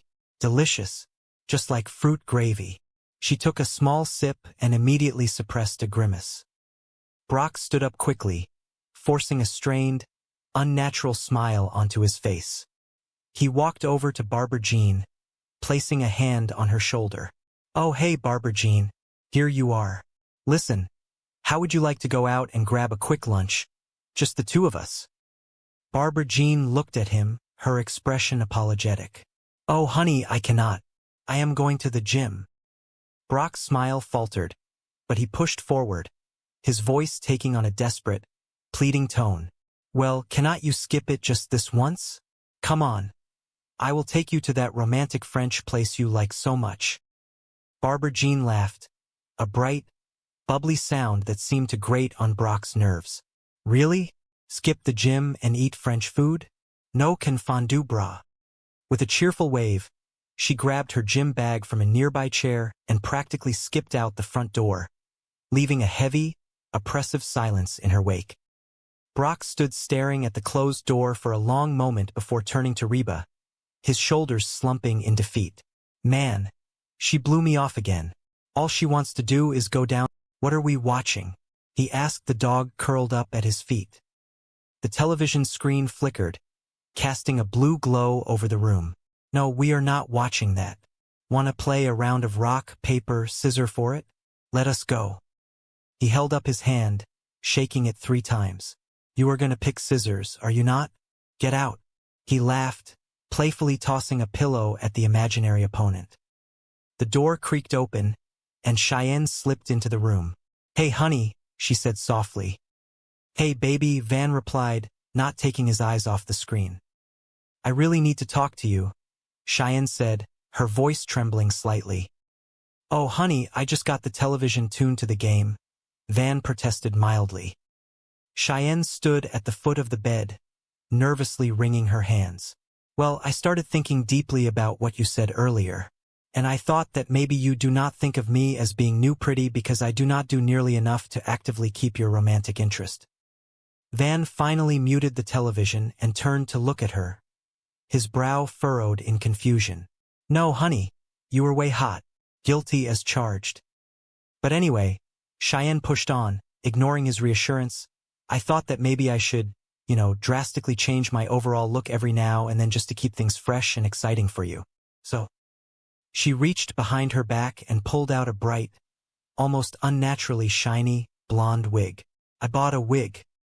Van stared at the synthetic hair, then up at his beautiful, vulnerable wife. He set the remote down on the nightstand and stood up, closing the distance between them.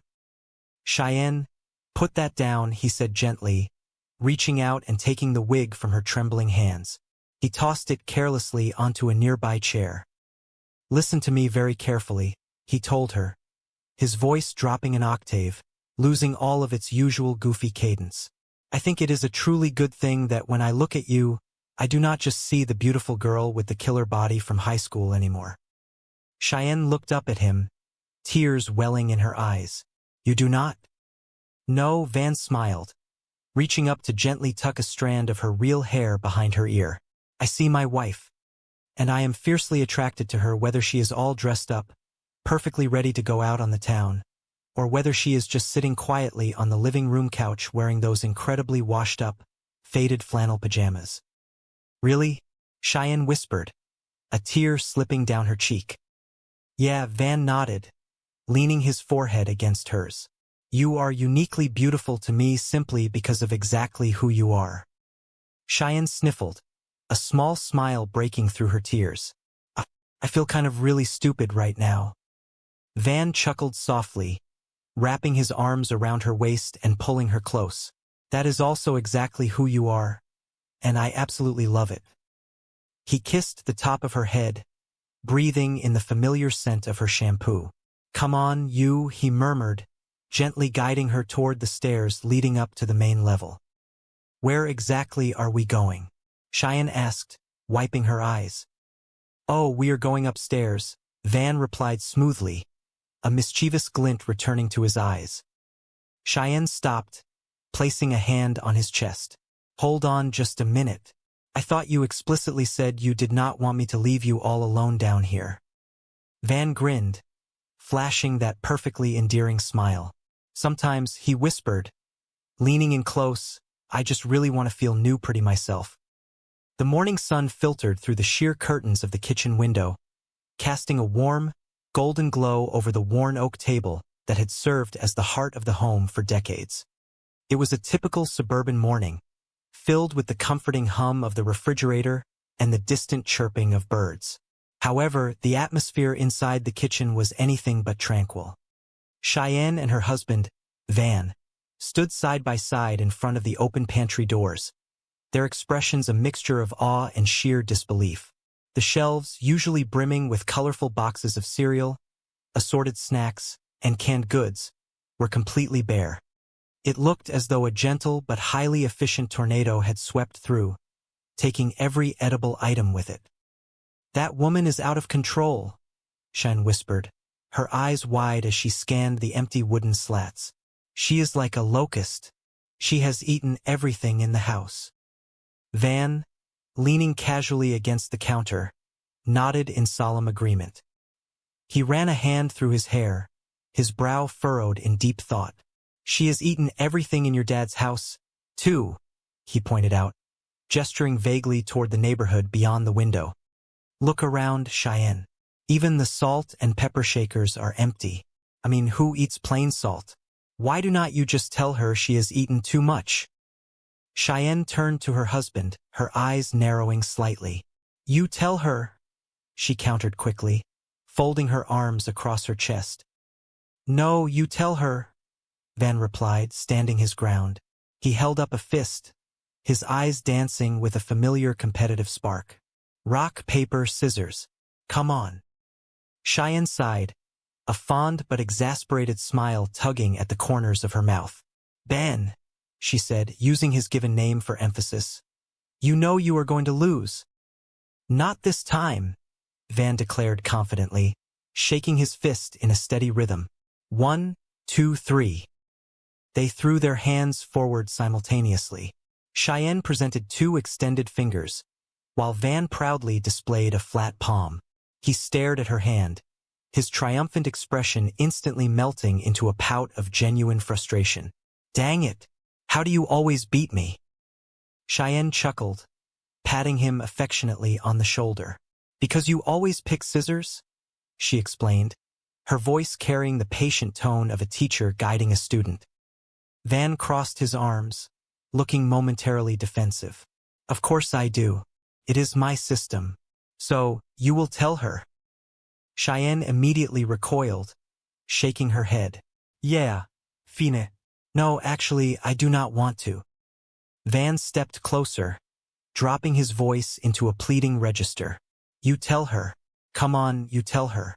Please, please, please. No, Van, why should I tell her?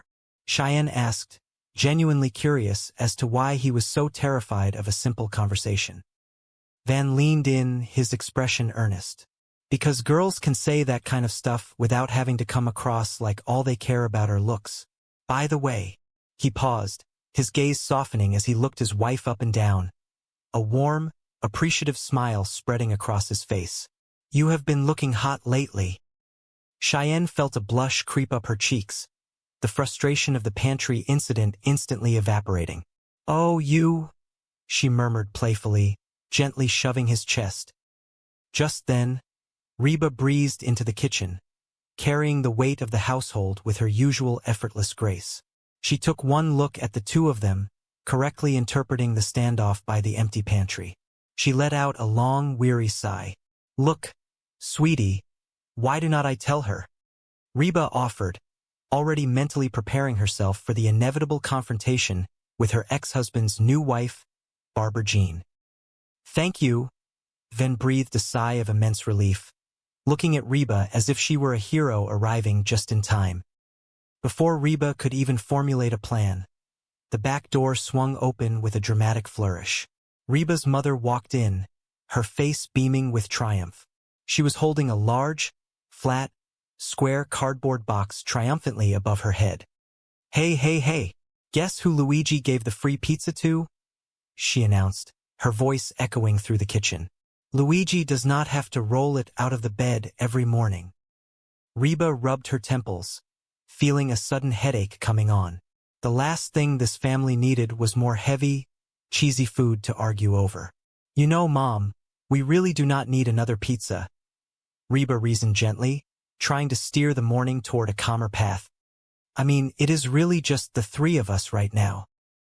Her mother waved off the concern with a flick of her wrist, setting the box down on the center island. Oh, I know, but I had to take it. It was free. Somebody will eat it.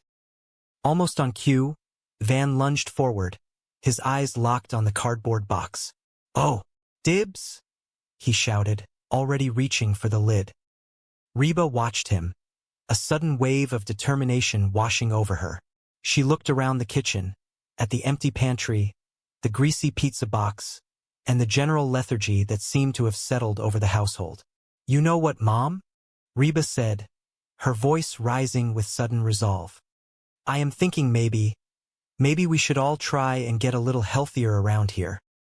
Her mother paused mid-stride, looking at Reba as if she had just suggested they all move to the moon. What are you talking about? I am very healthy. Before the debate could escalate, the front door rattled, and Brock, Reba's ex-husband, stormed into the house. He looked frantic. Wow, Reba exhaled, fanning herself with her hand. Time for some weightlifting. Oh good. That is quite enough of that stretching business. Hello. Okay.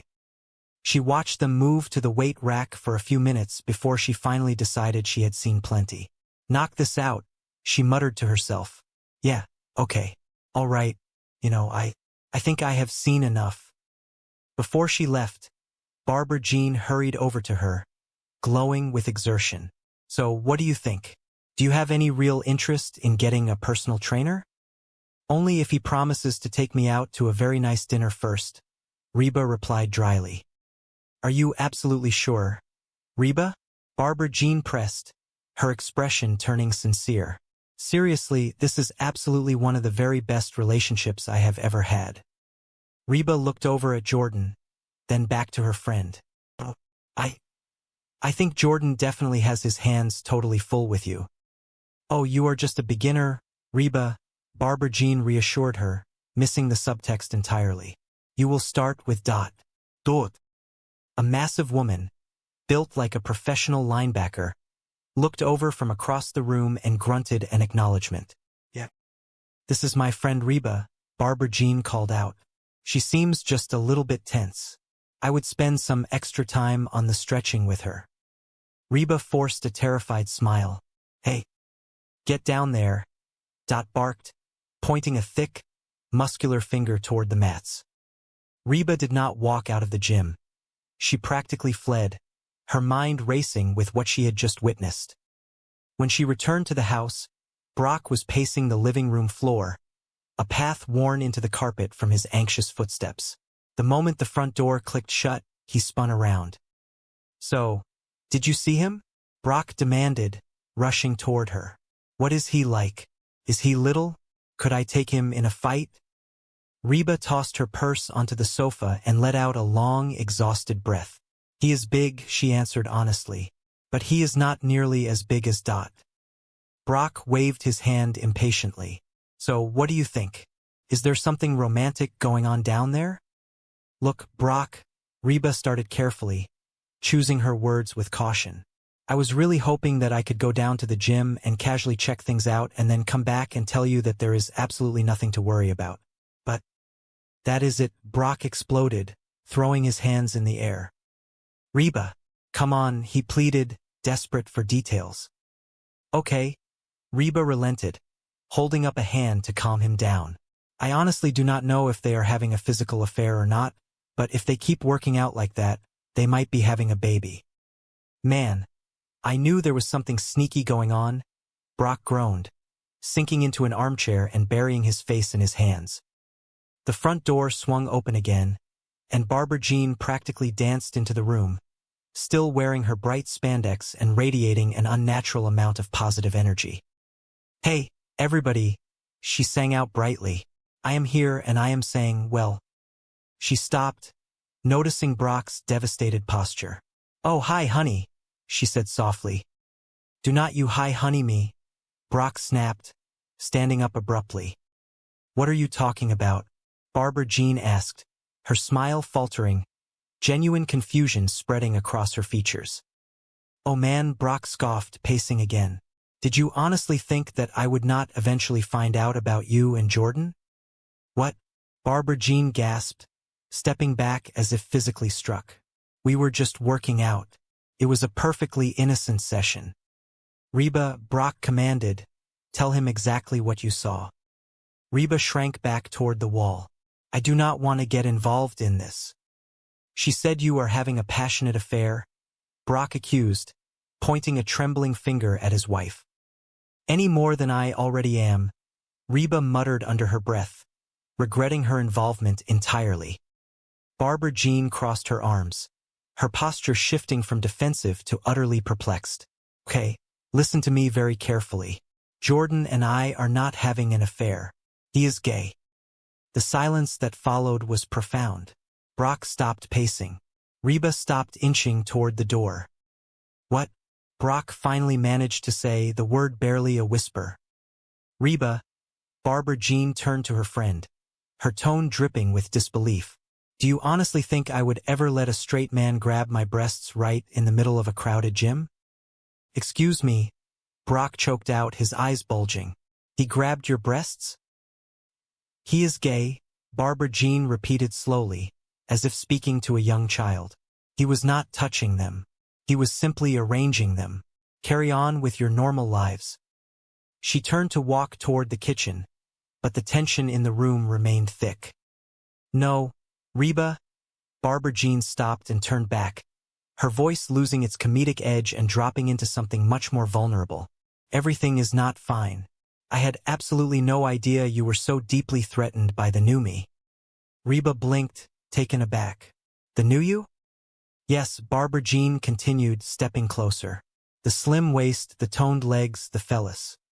The phallus? Reba asked, thoroughly confused. The girls, Barbara Jean clarified, gesturing vaguely to her chest. Oh, the puppies. Reba found her footing, her own defensive walls slamming into place. I am absolutely not threatened by you. Really? Barbara Jean challenged, raising a perfectly sculpted eyebrow. Yeah, Reba insisted, standing a little taller. Then why did you suddenly go down to the gym today? Barbara Jean asked, crossing her arms tightly. What, were you secretly spying on me? No, Reba lied quickly, before her conscience got the better of her. Okay, yes, I did. I went down to the gym because I thought there was something romantic going on between you and Jordan. Why in the world would you ever think that? Barbara Jean demanded, genuinely hurt. Because you have changed, Reba blurted out, the truth finally spilling over. I have not, Barbara Jean denied instantly. Yes, you have, Reba insisted, her voice rising slightly. Ever since you lost all that weight, you are constantly pushy and somewhat obnoxious, and you always want to be the absolute center of attention in every single room you walk into. Barbara Jean stared at her for a long moment before letting out a sudden, sharp laugh. Hello? I have always been exactly that way. Brock, who had been watching the exchange like a tennis match, nodded slowly. She kinda got a valid point there, Reba. Yeah, well, something has fundamentally changed, Barbara Jean, Reba argued, struggling to articulate the subtle shift in the household dynamics. Yeah, Barbara Jean agreed softly, her voice carrying a sudden, surprising weight of sadness. The way you guys look at me has changed. I am still the exact same Barbara Jean I always was. I am just significantly less winded when I climb the stairs. Reba fell silent, the words hitting her harder than she expected. She looked at her friend, really looked at her, past the slimmed-down figure and the bright clothes, and saw the same woman who had always just desperately wanted to belong. I know she might be completely right, Brock admitted quietly, rubbing the back of his neck.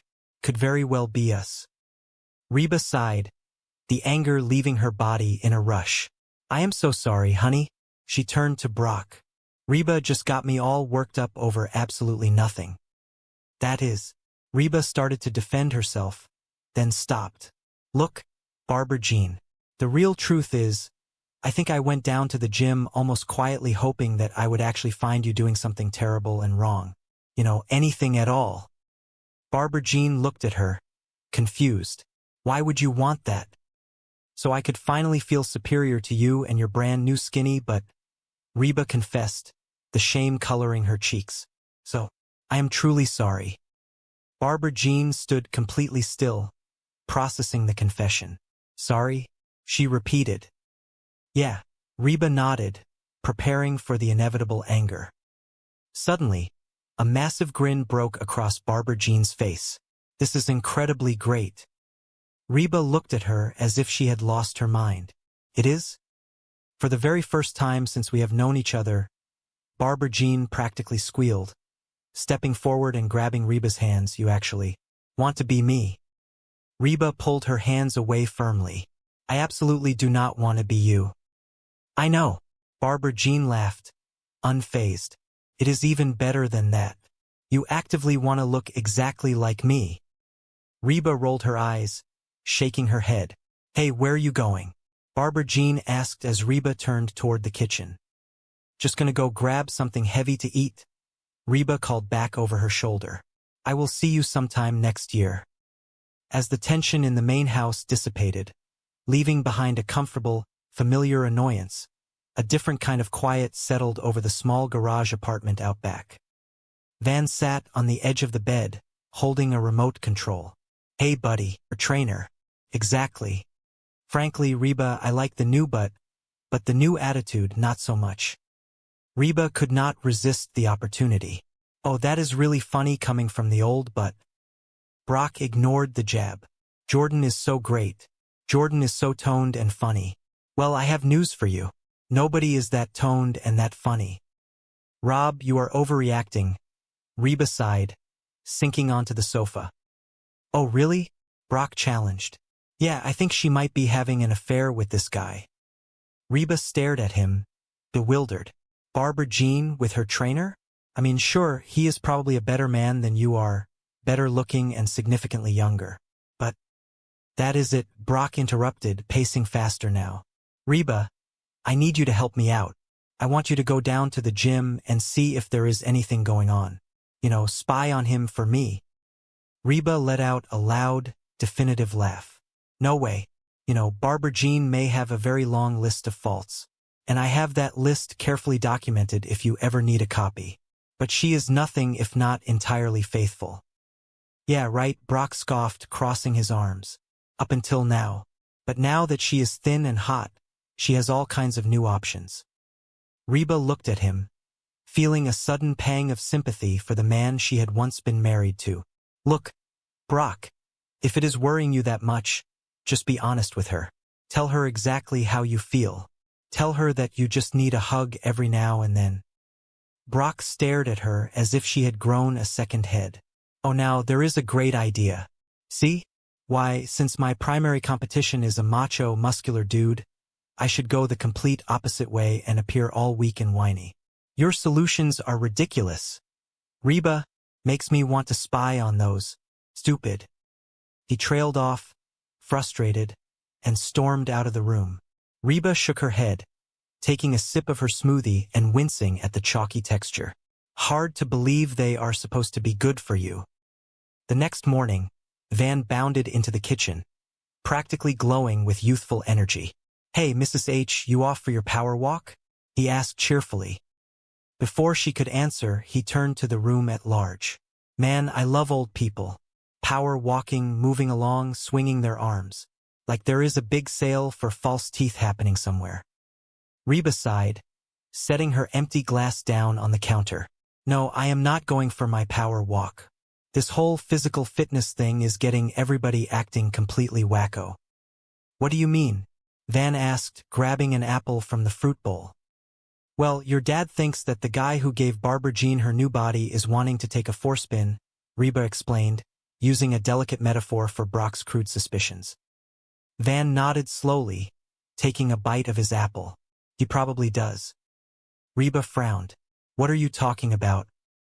Guys are pigs, Van stated matter-of-factly. They are dogs.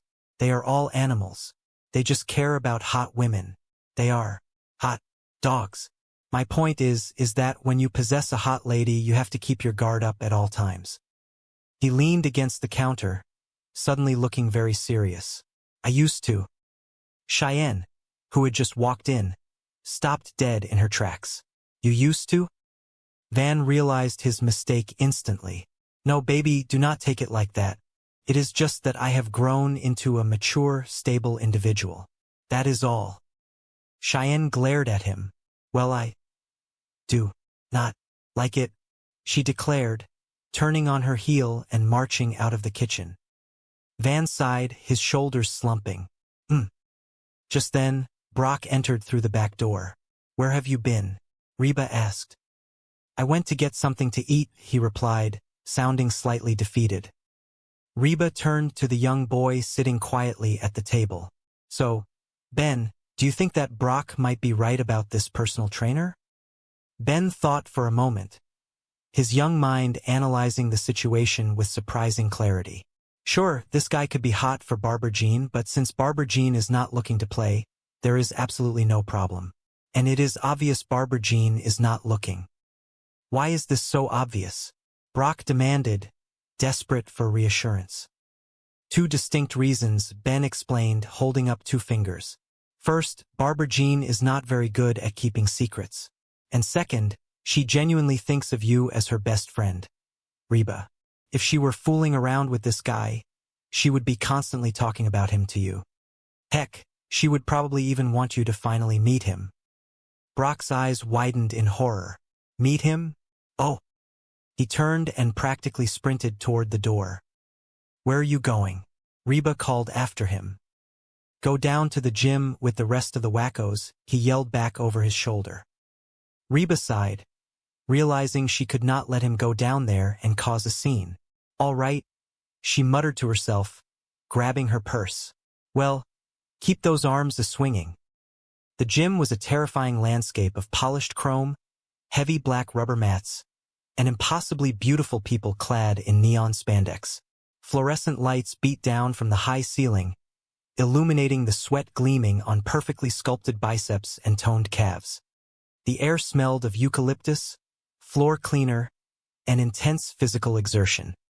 Reba navigated through the maze of treadmills and elliptical machines, feeling wildly out of place in her comfortable jeans and cotton blouse.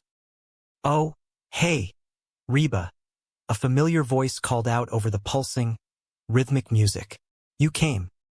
Reba turned to see Barbara Jean waving enthusiastically from the free weight area. "Yeah," Reba managed a tight smile. "Man, there are a lot of really beautiful people around here. You should see them naked in the shower," Barbara Jean replied with a completely straight face, causing Reba to choke slightly on her own breath. A tall, incredibly muscular man with perfect hair and a blindingly white smile approached them. "Hey," he said warmly. "Jordan," Barbara Jean breathed, her eyes lighting up. "Hey, ready to start, Barbara Jean?" Jordan asked, his voice smooth and encouraging. Yeah, she nodded eagerly. "Hey, you look totally great in that outfit," Jordan complimented her effortlessly. "Oh, well, the other woman is getting kind of baggy," Barbara Jean laughed, pointing a thumb at Reba. "Can you believe her? She did the completely impossible. She lost all that weight and managed to keep these fellas." Barbara Jean gestured broadly to her chest, laughing a booming, joyous laugh that echoed across the gym floor. Oh, okay, Jordan." Jordan smiled, clearly accustomed to his client's lack of a verbal filter. "Jordan, this is my good friend, Reba," Barbara Jean introduced them. "Hey, I am Jordan," he said, extending a large, calloused hand. "I am Reba," she replied, shaking his hand hesitantly. "So, are you going to join us today, Reba?" Jordan asked politely. "Oh, I do not know," Reba stammered, looking around at the intimidating machinery. "I just think that me and my fellows will just watch for a little while." "Well, Reba, you are definitely not going to get into shape by just standing there watching," Jordan advised her gently. "You really need to sweat a little." "Yeah, but you guys have to understand, it has been quite a while since I have been inside a gym exactly like this, and I do not think." She was interrupted by the sight of Barbara Jean suddenly contorting her body into a seemingly impossible position on the blue stretching mat. "Hello there," Reba exclaimed, her eyes widening. "Barbara Jean, you really are getting incredibly limber," Jordan noted with professional approval. "Remember when you could not put your leg over my head? Remember when I absolutely did not want to?" Barbara Jean shot back playfully. Reba watched in horrified fascination as Jordan moved in close, guiding Barbara Jean's limbs through a series of complex stretches. Is that strictly legal?" Reba asked, her voice squeaking slightly. "I mean, is it necessary?" "It is absolutely critical to stretch the muscles out thoroughly before you exercise them," Jordan explained without missing a beat, focused entirely on the task at hand. "Yeah," Barbara Jean chimed in. "Otherwise, you could really hurt something terribly." "Turn over," Jordan instructed gently. "Reba, you really need to carefully watch this one. This particular one is my absolute favorite." "All right," Jordan continued, repositioning his hands. "Now, this movement gives a truly excellent stretch to the major back and chest muscles. You really should do this specific stretch at least once a day." "Oh, I would do it all day if I possibly could," Barbara Jean hummed happily, her eyes closed in relaxation. Reba felt a sudden wave of heat rush to her face. The intimacy of the stretches, the heavy breathing from the surrounding athletes, it was all becoming too much. Is this one of these fancy gyms that constantly has the heat turned on real high? I am sweating. "Okay," Jordan announced, stepping back and clapping his hands once. Oh, spread across Barbara Jean's face. Her eyes lit up with sheer joy. "Sorry." Reba nodded cautiously. "Yeah." Barbara Jean practically squealed, clapping her hands together in delight. "This is great. For the first time since we have known each other, you want to be me." Reba's eyes widened in horror. I do not want to be you. I know. Barbara Jean laughed, tossing her perfectly styled hair over her shoulder. It is even better. You want to look like me. She spun around on her heels, humming a happy tune as she skipped toward the back door. Reba stared after her, dumbfounded. Hey, where are you going? Barbara Jean called over her shoulder, completely elated. Just going to go grab something to eat. I will see you next year. The door slammed shut behind her, leaving a profound silence in her wake. Reba looked at Brock. Brock looked at Reba. Reba finally let out a short, disbelieving laugh. I am going to go make a power smoothie. Later that evening, the house had finally settled into a peaceful quiet. The drama of the day had burned itself out, leaving behind a comfortable, domestic stillness. In the dimly lit living room, Van was sitting on the sofa, mindlessly scrolling through channels on the television. He heard soft footsteps descending the stairs. He turned his head and froze. Cheyenne was standing at the bottom of the staircase. She was wearing her old, oversized flannel pajamas, the ones with the faded cartoon characters on them. But that was not what caught Van's attention. Perched atop her head, slightly askew, was a shiny, violently blonde wig that looked like it had been stolen from a discount department store mannequin. She looked nervous, her hands fidgeting with the hem of her pajama top. Van slowly muted the television, his eyes locked on the synthetic hair catastrophe. Hey, buddy, what are we watching? He asked carefully, trying not to stare directly at the wig. Cheyenne walked slowly into the room, refusing to look at him. No, we are not. She stopped near the coffee table, her shoulders hunched. Want a rock, paper, scissor for it? Let us go. She held up her fist, her voice thick with unshed tears. You are going to pick scissors, are not you? Van stood up immediately, the remote clattering onto the sofa. He walked over to her, his heart breaking at the sight of his beautiful wife looking so profoundly defeated. Get out, he said softly, a gentle command for her sadness to leave the room. He reached out and gently pulled her into a hug. Hey, honey. Cheyenne rested her head against his chest, the stiff synthetic hair brushing against his chin. Hey, baby, I need to talk to you. Oh, honey, I just got the TV. Van joked weakly, trying to lighten the mood. Cheyenne pulled back, looking up at him with tear-filled eyes.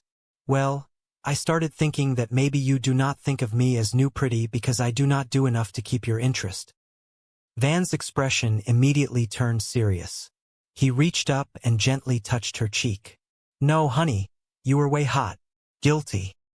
Cheyenne gave a sad, wobbly smile. But anyway, I thought that maybe I should, change my look every now and then just to keep things fresh. So, I bought a wig. Van looked at the wig. It was truly awful. But the woman wearing it was the most important thing in his world. He reached up with both hands, gently took hold of the edges of the wig, and slowly lifted it off her head, tossing it onto a nearby armchair. Cheyenne, put that down, Van said softly, his voice full of quiet, unshakable devotion. He looked deep into her eyes. Listen to me. I think it is a good thing that when I look at you, I do not see the beautiful girl with the killer bod. Cheyenne's breath hitched. She looked away, feeling the sting of rejection. Van gently placed a finger under her chin, turning her face back toward him. I see my wife, he continued, his voice steady and warm, and I am attracted to her whether she is all dressed up, ready to go out or just sitting on the couch wearing those washed-up flannel pajamas. Cheyenne's eyes widened. A small glimmer of hope sparked in her chest. Really? Yeah, Van smiled, leaning in closer. You are beautiful to me because of who you are. Cheyenne felt a hot tear escape and track down her cheek. She let out a small, self-deprecating laugh. I feel kinda stupid. Van pulled her back into a tight embrace, burying his face in her real, soft hair. That is also who you are, and I love it. He stepped back and took her hand, a mischievous glint appearing in his eye. Come on, you. Cheyenne wiped her eyes, confused but smiling. Where are we going? Van tugged her toward the staircase. Oh, we are going upstairs. Cheyenne planted her feet, playfully resisting. Hold on. I thought you did not want me to leave you alone. Van stopped on the bottom step and looked back down at her. His smile was soft, genuine, and filled with decades of promises. Sometimes, Van said softly, I want to feel new pretty. Cheyenne laughed, a real, bright sound that filled the quiet house. She let him pull her up the stairs, leaving the terrible blonde wig sitting on the armchair, a plastic reminder of a fear that had finally been laid to rest. The house was quiet again, the chaos finally settled. It was not a perfect family, and they certainly were not normal, but as the lights clicked off one by one, there was a profound sense of peace. They were completely, unapologetically, and beautifully themselves. The morning sun streamed through the wide bay windows of the suburban kitchen, illuminating a scene of absolute culinary devastation. The pantry doors stood wide open, exposing barren shelves that had, just 24 hours prior, been fully stocked with a week's worth of groceries.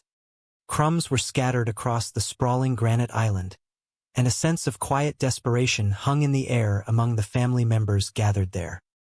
That woman was entirely out of control. To say she was like a locust would be an insult to the focused, efficient nature of the insect kingdom. She had eaten absolutely everything in the house. The family stood in a loose semicircle, staring at the empty spaces where boxes of cereal, bags of chips, and loaves of bread used to reside. She had eaten everything in Mr. H's house. It was a spectacle of consumption that defied the laws of physics. One of the children pointed a trembling finger toward the center of the dining table. Look, they whispered, their voice laced with a mixture of awe and horror. Even the salt and pepper shakers were completely empty. The tiny glass cylinders, usually filled with the comforting weight of seasoning, had been unscrewed and thoroughly depleted. The tension in the room was palpable. Someone had to do something. Someone had to step up and be the voice of reason. A frantic whispering session began among the younger members of the household. Why do you not just tell her she has eaten too much? One of them urged, nudging the boy named Ben. You tell her? Ben shot back, his eyes wide with the terror of having to confront the unstoppable force that was currently residing in their guest room. No, you tell her, the other countered. It was a classic stalemate, the kind that could only be resolved through the ancient and universally respected method of conflict resolution. Rock, paper, scissors. Ben sighed, knowing exactly how this ritual usually ended. You know you are going to lose, his opponent taunted gently. Not this time, Ben declared, his voice trembling with a sudden, uncharacteristic surge of bravado. He raised his fist, pumping it in time with the chant. 1, 2, 3. The hands were revealed. Ben stared down at his extended index and middle fingers, forming the unmistakable shape of scissors, only to see them crushed by the solid fist of rock presented by his opponent. Dang it, Ben exclaimed, his shoulders slumping in defeat. How do you always beat me? Because you always pick scissors, came the calm, rational reply. Of course I do, it is my system, Ben argued, stubbornly defending his tragically flawed strategy. The logic was sound in his mind, even if the results were consistently disastrous. So you will tell her? Yeah, fine, Ben muttered, kicking lightly at the linoleum floor. Then, a moment later, the reality of the situation washed over him. No, I do not want to. You tell her, Ben pleaded, turning to the older woman in the room, the matriarch who usually handled these delicate domestic disputes. Come on, you tell her. Please, please, please. She crossed her arms, raising an eyebrow at the panicked boy. No, Ben, why should I tell her? Because girls can say that kind of stuff without having to come across like all they care about are looks, he reasoned, this once a day. Oh, I would do it all day if I could, Barbara Jean hummed contentedly. Reba was sweating now, though she had not lifted a single weight. She pulled at the collar of her shirt, suddenly feeling very claustrophobic. You know, is this one of these gyms that has the heat on real high? I am sweating. Jordan finally released the stretch and stood up, clapping his hands together. Okay, oh wow, time for some weightlifting. Reba let out a massive, audible sigh of relief. Oh good, that is enough of that stretching. She turned away, desperate to leave to find fresh air, to scrub her eyes clean. Hello. Okay, knock this out. Yeah, okay, all right. You know, I think I have seen enough. Barbara Jean sat up, looking confused. So, what do you think? You have any interest in getting a personal trainer? Reba looked back over her shoulder, her expression dark. Only if he takes me out to dinner first. Barbara Jean looked hurt. Are you sure, Reba? Seriously, this is one of the best relationships I have ever had. Reba felt a flash of anger on Brock's behalf. Oh, I think Jordan has his hands full with you. Oh, you are a beginner. Reba? Jordan said smoothly, stepping toward her. You will start with Dot. He turned and yelled across the cavernous room. Dot. Yeah. Reba turned toward the direction he yelled. Stomping toward them was a woman who was easily 6 feet tall, with shoulders broader than most linebackers. She had a severe haircut and an expression that suggested she enjoyed inflicting pain. This is Reba, Jordan told the approaching giant. She seems a little tense. I would spend some extra time on the stretching. Dot cracked her knuckles, the sound echoing sharply over the gym music. Hey, get down there. Reba did not hesitate. She turned and practically sprinted for the exit doors, leaving the terrifying Dot, the inappropriately close Jordan, and the oblivious Barbara Jean behind her. The drive home was a blur. Reba's mind was racing, trying to process everything she had seen. It was worse than Brock had thought. It was much, much worse.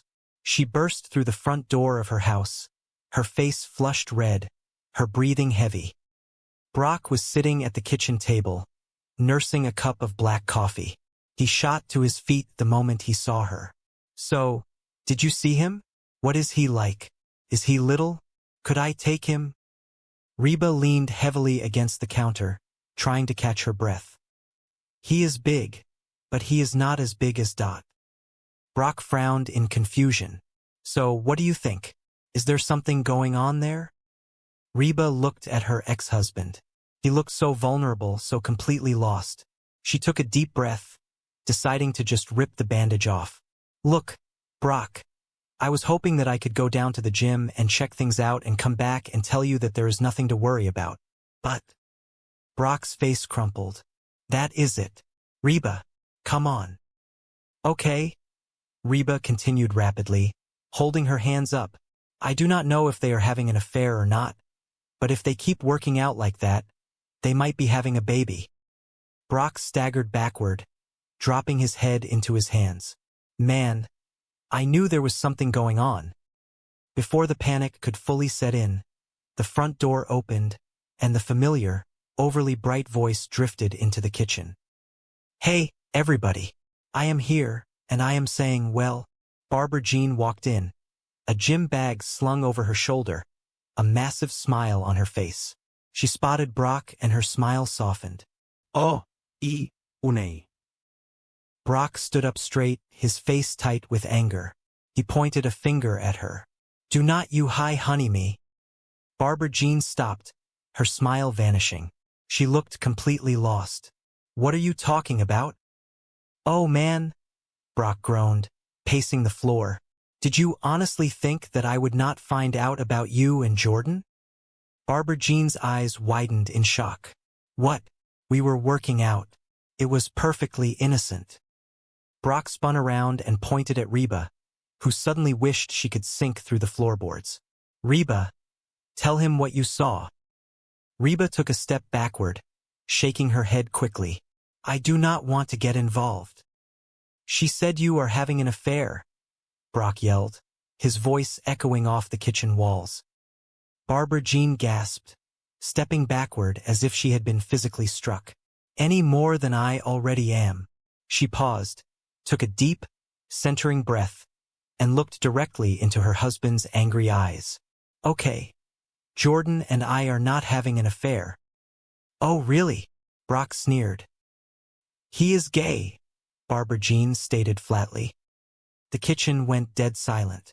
The anger seemed to instantly evaporate from the air, replaced by profound, ringing confusion. What? Brock managed to whisper. Barbara Jean turned to Reba, a look of profound disappointment on her face. Reba, do you honestly think I would let a straight man grab my breasts? Brock let out a strangled, high-pitched noise. Excuse me, he grabbed your breasts. He is gay, Barbara Jean repeated, enunciating clearly. He grabbed your breasts? Brock asked again, stuck on the detail. He was not touching them. He was arranging them. Barbara Jean clarified smoothly, as if it were the most normal thing in the world. She waved her hand dismissively at the two of them. Carry on with your lives. She turned to leave the room, her posture rigid with offense. Reba felt a sudden surge of guilt. She had instigated this. She had let her own petty jealousies fuel Brock's paranoia. No, Reba. Everything is not fine, Barbara Jean said, stopping in the doorway and turning back to face them. Her eyes were bright with unshed tears. I had no idea you were so threatened by the new me. Reba crossed her arms defensively. The slim waist, the toned legs, the phallus. The phallus, Reba echoed, scoffing. The girls, Barbara Jean countered quickly. Oh, the puppies, Reba muttered, rolling her eyes. She stood taller, trying to project a confidence she did not entirely feel. I am not threatened by you. Barbara Jean tilted her head, her expression skeptical. Really? Yeah, Reba said firmly. Then why did you go down to the gym? Barbara Jean demanded, taking a step back into the kitchen. What, were you spying on me? Reba hesitated. She hated lying. She was terrible at it. No. Barbara Jean just stared at her, waiting. Reba slumped her shoulders, defeated. Okay, yes, I went down to the gym because I thought there was something going on between you and Jordan. Barbara Jean looked genuinely baffled. It was the absolute last thing she expected Reba to say. Why would you think that? Reba let out a frustrated sigh, running a hand through her hair. Because you have changed. I have not, Barbara Jean protested, her voice rising in defensive pitch. Yes, you have, Reba fired back, the truth finally spilling out. Ever since you lost all that weight, you are pushy and obnoxious, and you always want to be the center of attention. Silence fell over the room once more. From the corner near the refrigerator, a quiet voice spoke up. Hello, Brock said softly. I have always been that way. She kinda got a point there. Barbara Jean looked at Brock, then back to Reba, a look of dawn realization spreading across her features. Yeah, well, something has changed, Barbara Jean. Yeah, Barbara Jean admitted quietly, looking down at the floor. The way you guys look at me, I am still the same Barbara Jean I always was. I am just less winded. She looked back up, her eyes wide and earnest. She looked so genuinely hurt that Reba felt a physical ache in her chest. Brock stepped forward, reaching out to touch his wife's arm. I know she might be right. Could be us. I am sorry, honey. Reba just got me all worked up. Barbara Jean looked at him, accepting the apology with a small nod, but she kept her gaze fixed on Reba. Reba took a deep breath. It was time for a brutal piece of honesty. She stepped out from behind the counter, closing the distance between them. That is, look, Barbara Jean, the truth is I think I went down to the gym almost hoping that I would find you doing something wrong. Barbara Jean frowned, not understanding. You know, anything, so I could feel superior to you and your skinny butt. So, I am sorry. The words hung in the air. Reba waited for the explosion. She waited for Barbara Jean to yell, to cry, to storm out of the house forever. Instead, a slow, brilliant smile. Brock, Reba said, keeping her tone gentle but firm. If it is worrying you that much, be honest with her. Tell her how you feel. Tell her that you just need a hug every now and then. Brock turned back to her, his expression twisting into a mask of pure indignation. Oh, now there is a great idea. See? Why, since my competition is a macho, muscular dude, I should go the other way and appear all weak and whiny. He threw his hands up in the air. Your solutions are ridiculous, Reba. Makes me to spy on those. Stupid. He stormed out of the kitchen, leaving Reba alone with her thoughts and her terrible smoothie. She looked down at the glass. Hard to believe they are supposed to be good for you, she muttered, dumping the remainder down the sink. Later that afternoon, the house was quiet. Reba was walking through the living room when she spotted Mrs. H near the front door, wearing a bright pink tracksuit and thick white sneakers. Hey, Mrs. H, Reba called out, feeling a bit lighter now that the house was mostly empty. You off for your power walk? Mrs. H did not turn around. Reba smiled to herself. Man, I love old people. Power walking, moving along, swinging their arms. Like there is a big sale for false teeth. Mrs. H finally turned, her face completely deadpan. No, I am not going for my power walk. This whole physical thing is getting everybody acting wacko. Reba stopped, intrigued. What do you mean? Well, your dad thinks that the guy who gave Barbara Jean her new body is wanting to take a forespin. He probably does. Reba frowned. What are you talking about? Mrs. H leaned in, her voice lowering to a conspiratorial whisper. Guys are pigs. They are dogs. They are all animals. They just care about hot women. They are hot dogs. Reba could not help but laugh. My point is that when you got a hot lady, you got to keep your guard up at all times. I used to.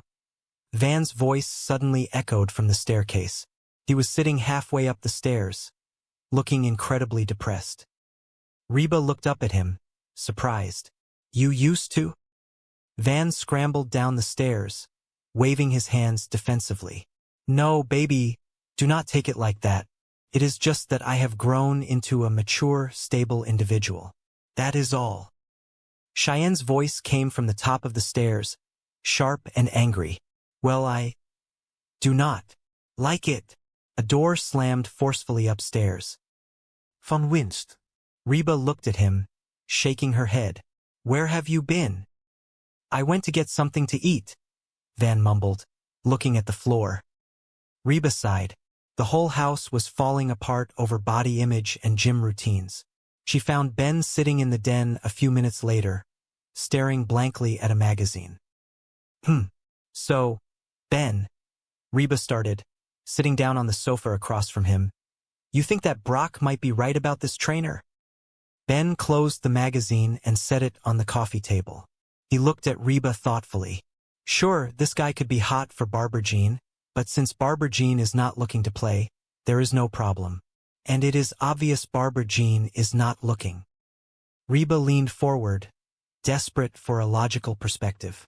Why is this obvious? 2 reasons, Ben stated, holding up 2 fingers. Barbara Jean is not good at keeping secrets, and she thinks of you as her best friend. If she were fooling around with this guy, she would be constantly talking about him to you. Heck, she would probably even want you to meet him. Reba froze. The words echoed in her mind. She would probably even want you to meet him. A cold chill ran down Reba's spine. She remembered the conversation in the kitchen mere hours ago. I want my best girlfriend to meet my best boyfriend.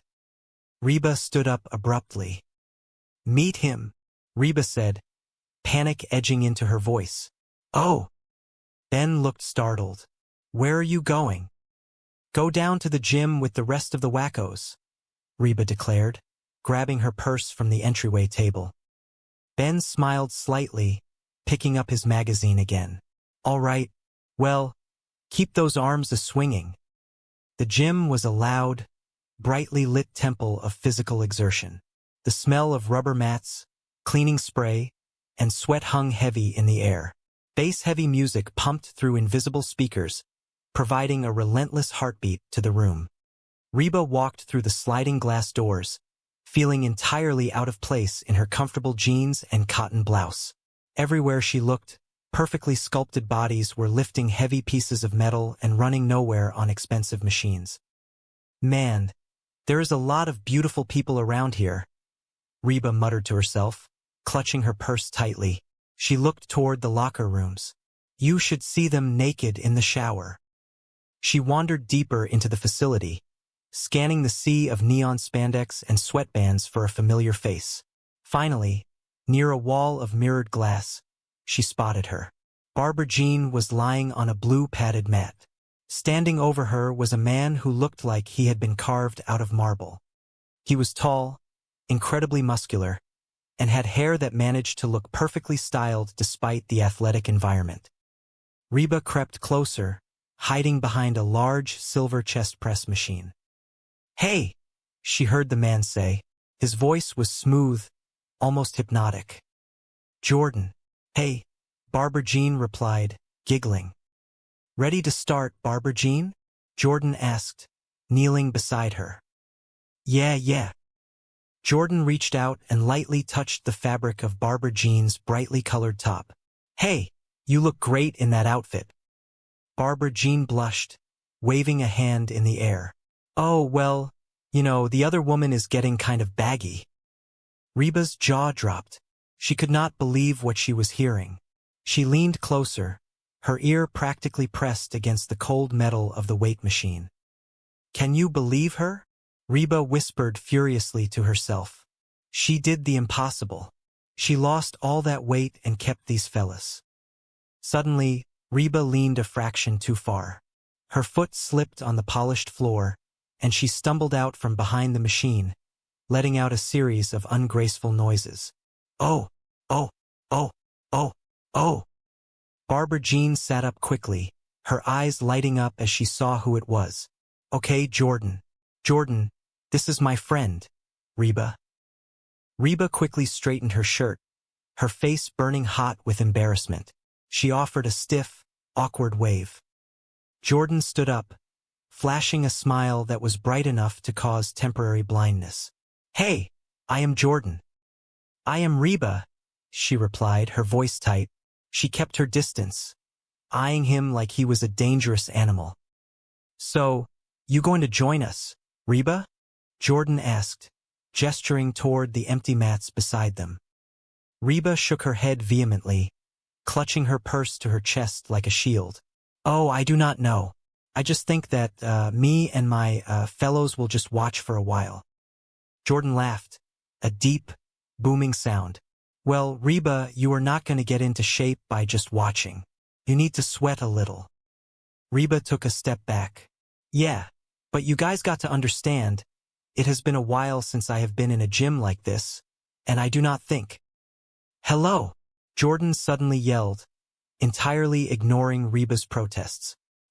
He turned back to Barbara Jean, who had repositioned herself on the mat. "There, Barbara Jean, you really are getting limber." Reba watched in absolute horror as Jordan took hold of Barbara Jean's leg and stretched it upward, pushing it far past what Reba considered a normal human angle. "Remember when you could not put your leg over my head?" Jordan asked cheerfully. Barbara Jean laughed loudly. "Remember when I did not want to?" Reba felt her heart pounding in her chest. This was far too intimate. This was completely inappropriate. Is that legal? I mean, necessary?" she stammered, stepping closer despite herself. Jordan did not look away from his task. "It is critical to stretch the muscles out before you exercise them." "Yeah," Barbara Jean chimed in, sounding completely relaxed. "Otherwise, you could really hurt something." "Turn over," Jordan commanded softly. Barbara Jean instantly flipped onto her stomach. Reba felt a sudden wave of heat wash over her.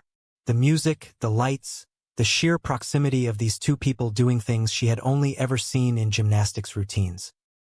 "Reba, you need to watch this one," Barbara Jean called out, her voice muffled slightly by the mat. "This one is my favorite." Jordan knelt beside Barbara Jean again, placing his hands firmly on her lower back. All right, now this gives a good stretch to the back and chest muscles. He applied pressure and Barbara Jean let out a soft sigh. Really should do that. Barbara Jean, entirely unbothered by the lack of applause, suddenly burst into song, her voice filling the quiet house with unearned theatricality. My roots are planted in the past, though my life is changing fast. Who I am is who I want to be. A single mom who works too hard, who loves her kids and never stops, with gentle hands and the heart of a fighter. I am a survivor. She finished with a flourish, hands on her newly visible hips. Reba stared at her, utterly bewildered. The silence stretched on for several excruciating seconds. Van broke the silence, turning back to his wife. Mom, make us some pancakes. Reba snapped out of her trance. No. I am making everyone a power smoothie. And this afternoon, I am taking a power walk. Power walk? Van scoffed, crossing his arms. Oh, forget your power cane. Van, that is not nice. Mom does aerobics. Reba shot him a lethal glare. She could shatter her hip. And yet, Reba said, her voice dangerously calm, in the blink of an eye, I can make you both homeless. Van swallowed hard and took a step back. Barbara Jean bounded further into the room, her energy practically vibrating. Hey, everybody. I am here and I am. Oh, shut up and have a donut, Reba snapped, pointing toward a pink box on the table. Barbara Jean gasped, putting a hand to her chest in mock horror. Oh, Reba, you are not still trying to lose weight by drinking those power smoothies, are you? Jordan, my trainer, says that those are loaded with hidden carbs. Reba clenched her jaw. She hated the word carbs, and she was rapidly developing a deep, profound dislike for the name Jordan. Barbara Jean, Reba said slowly, measuring every syllable. I am all for adopting a healthy new lifestyle, but seriously, I mean, there has to be some sort of... Reba stopped talking. She noticed Van. He was leaning against the counter, his eyes glazed over, staring fixedly at Barbara Jean. Reba snapped her fingers in front of his face. Will you stop staring at her? Van blinked, startled. What? We have been staring at her for like the past 2 hours. Well, she is pretty. Barbara Jean giggled, a high, tinkling sound that grated on Reba's nerves. I am pretty. Reba forced a strained smile. Well, of course you are. You have always been pretty. But she is new pretty. Oh, Van, Reba said, her voice dripping with thick sarcasm. That is such a funny story you can tell to your next wife. Barbara Jean ignored the hostility, turning completely to Van. Van, you really think that I am new pretty? Van, lacking any self-preservation instincts, nodded enthusiastically. Oh yeah, you are like a bleached-out Halle Berry. Barbara Jean beamed. Thank you. You are welcome, Van replied happily. I am going to go make some calls. He wandered out of the room, completely oblivious to the emotional landmines he had just tap-danced across. Cheyenne, who had been uncharacteristically quiet since Barbara Jean's entrance, suddenly spoke up, her voice tinged with a deep, unsettling insecurity. So, Barbara Jean. Yeah. Cheyenne fidgeted with the hem of her shirt. Is it true that when you lose a bunch of weight, you want to do, you know? Bounce ka bounce. Hun. Reba scolded, turning toward the hallway, though he was long gone. Barbara Jean immediately rushed to Cheyenne, placing a comforting hand on her shoulder. Oh, Cheyenne, do not be upset. You are still hot. You are like a bleached-out Jan Brady. Cheyenne's face fell. Januari Jan Brady. She turned and stomped away, her voice echoing down the hall. I am Marcia. Marcia, Marcia, Marcia. With the kitchen finally cleared of the younger generation, Barbara Jean turned her full, unrelenting attention back to Reba. So, Reba, I got an idea. You should come down to the gym and meet Jordan, my trainer. Reba walked over to the blender and began violently tossing chunks of frozen fruit into the glass pitcher. Seriously, he will change your life. I mean, he is so much more than a personal trainer. He taught me how to work out and eat right. Reba poured in a splash of juice, refusing to make eye contact. We go over the clothes I am going to wear, the movies I am going to see, Barbara Jean continued, her voice drifting into a dreamy register. Reba stopped, her hand hovering over the blender's power button. She looked at Barbara Jean, genuinely confused. Whoa, the movies you are going to see? What does that got to do with you getting in shape? Barbara Jean waved her hand dismissively, giggling again. Oh, nothing. We just have the same sense of humor. That Tim Allen just kills us. I mean, whether he is playing a dog or Santa Claus, you just buy it. She clapped her hands together. So, you will come meet Jordan? No, Reba said flatly, pressing the button on the blender. The loud grinding noise drowned out any further argument for a blissful 10 seconds. When the noise stopped, she poured the thick, purple sludge into a tall glass. Oh, come on, Reba, Barbara Jean pleaded, pouting her lips. I want my best girlfriend to meet my best boyfriend. She gasped, her hands flying to her mouth. Boyfriend? Oh, whoops, that came out wrong. Oh. Reba stared at her, an eyebrow raised in deep suspicion. Well, thanks anyway, Reba said, taking a sip of the dark purple mixture. She tried not to grimace as the gritty texture coated her tongue. But I am just going to be here with my smoothie. Delicious, just like fruit gravy. The back door opened, and Brock, Barbara Jean's husband and Reba's ex-husband, walked in. He looked tired, his shoulders slumped slightly. Oh, hey, Barbara Jean, here you are. He walked over to his wife, offering a tentative smile. Listen, how would you like to go out and grab a quick lunch? Just the two of us? Barbara Jean looked at her watch and shook her head quickly. Oh, honey, I cannot. I am going to the gym. Brock's smile faltered. Well, cannot you skip it just this once? Come on. I will take you to that romantic French place you like so much. Barbara Jean looked at him as if he had just suggested they eat gravel. Really? Skip the gym and eat French food? No confondu bras. She gave a little wave, turned on her perfectly toned heels, and jogged out the back door, leaving a trail of expensive floral perfume in her wake. Brock stood in the center of the kitchen, staring at the empty doorway. His posture sank even further. Man, she blew me off again. All she wants to do is go down to the gym and spend time with Jordan, her trainer. Reba took another reluctant sip of her fruit gravy. Exactly. Brock sighed heavily, rubbing the back of his neck. Frankly, I like the new but the new attitude not so much. Reba could not help herself. The setup was too perfect. Oh, that is really funny coming from the old but. Brock shot her a glare, clearly not in the mood for her usual sharp wit. He paced across the floor, his anxiety practically vibrating off him. Jordan is so great. Jordan is so toned and funny. Well, I got news for you. Nobody is toned and funny. Rob, you are overreacting, Reba said softly, trying to calm the situation. Oh, really? Brock stopped pacing and looked Reba directly in the eyes, his face pale with worry. Yeah, I think she might be having an affair with this guy. Reba nearly choked on her smoothie. Barbara Jean with her trainer? The idea seemed absurd. Barbara Jean was incredibly frustrating, yes, but she was entirely devoted to Brock. I mean, sure, Brock continued, his voice cracking slightly. He is probably a better man than you are, better looking and younger, but... He stopped, a desperate look crossing his face. He walked over to Reba and grabbed her by the shoulders. That is it. Reba, I need you to help me out. I want you to go down to the gym and see if there is anything going on. You know, spy on him for me. Reba shrugged off his hands immediately, stepping back in horror. No way. You know, Barbara Jean may have a long list of faults.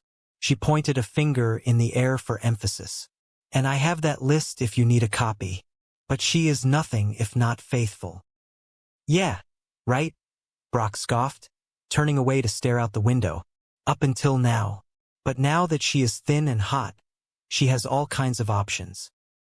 Reba looked at her ex-husband. He looked genuinely terrified.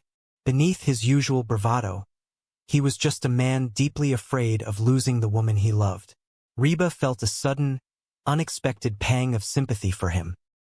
Look, adoration. I think it is a good thing that when I look at you, I do not see the beautiful girl with the killer bod, Van said softly, his voice full of emotion. I see my wife, and I am attracted to her whether she is all dressed up, ready to go out or just sitting on the couch wearing those washed-up flannel pajamas. Cheyenne's eyes filled with tears, the heavy weight of her insecurity melting away under his loving gaze. Really? Yeah, Van nodded, brushing a stray lock of hair behind her ear. You are beautiful to me because of who you are. Cheyenne let out a small, wet laugh, wiping a tear from her cheek. Ah, I feel kind of stupid. Van grinned, his signature goofy smile returning just a little bit. That is also who you are, and I love it. He stood up, pulling her gently to her feet by both hands. Come on, you.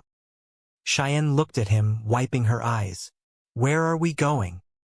Oh, we are going upstairs, Van said with a suggestive waggle of his eyebrows.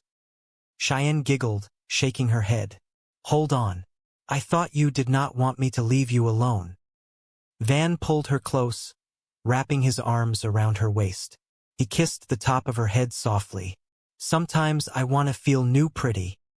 The morning sun slanted through the kitchen window, casting long, golden geometric shapes across the hardwood floor.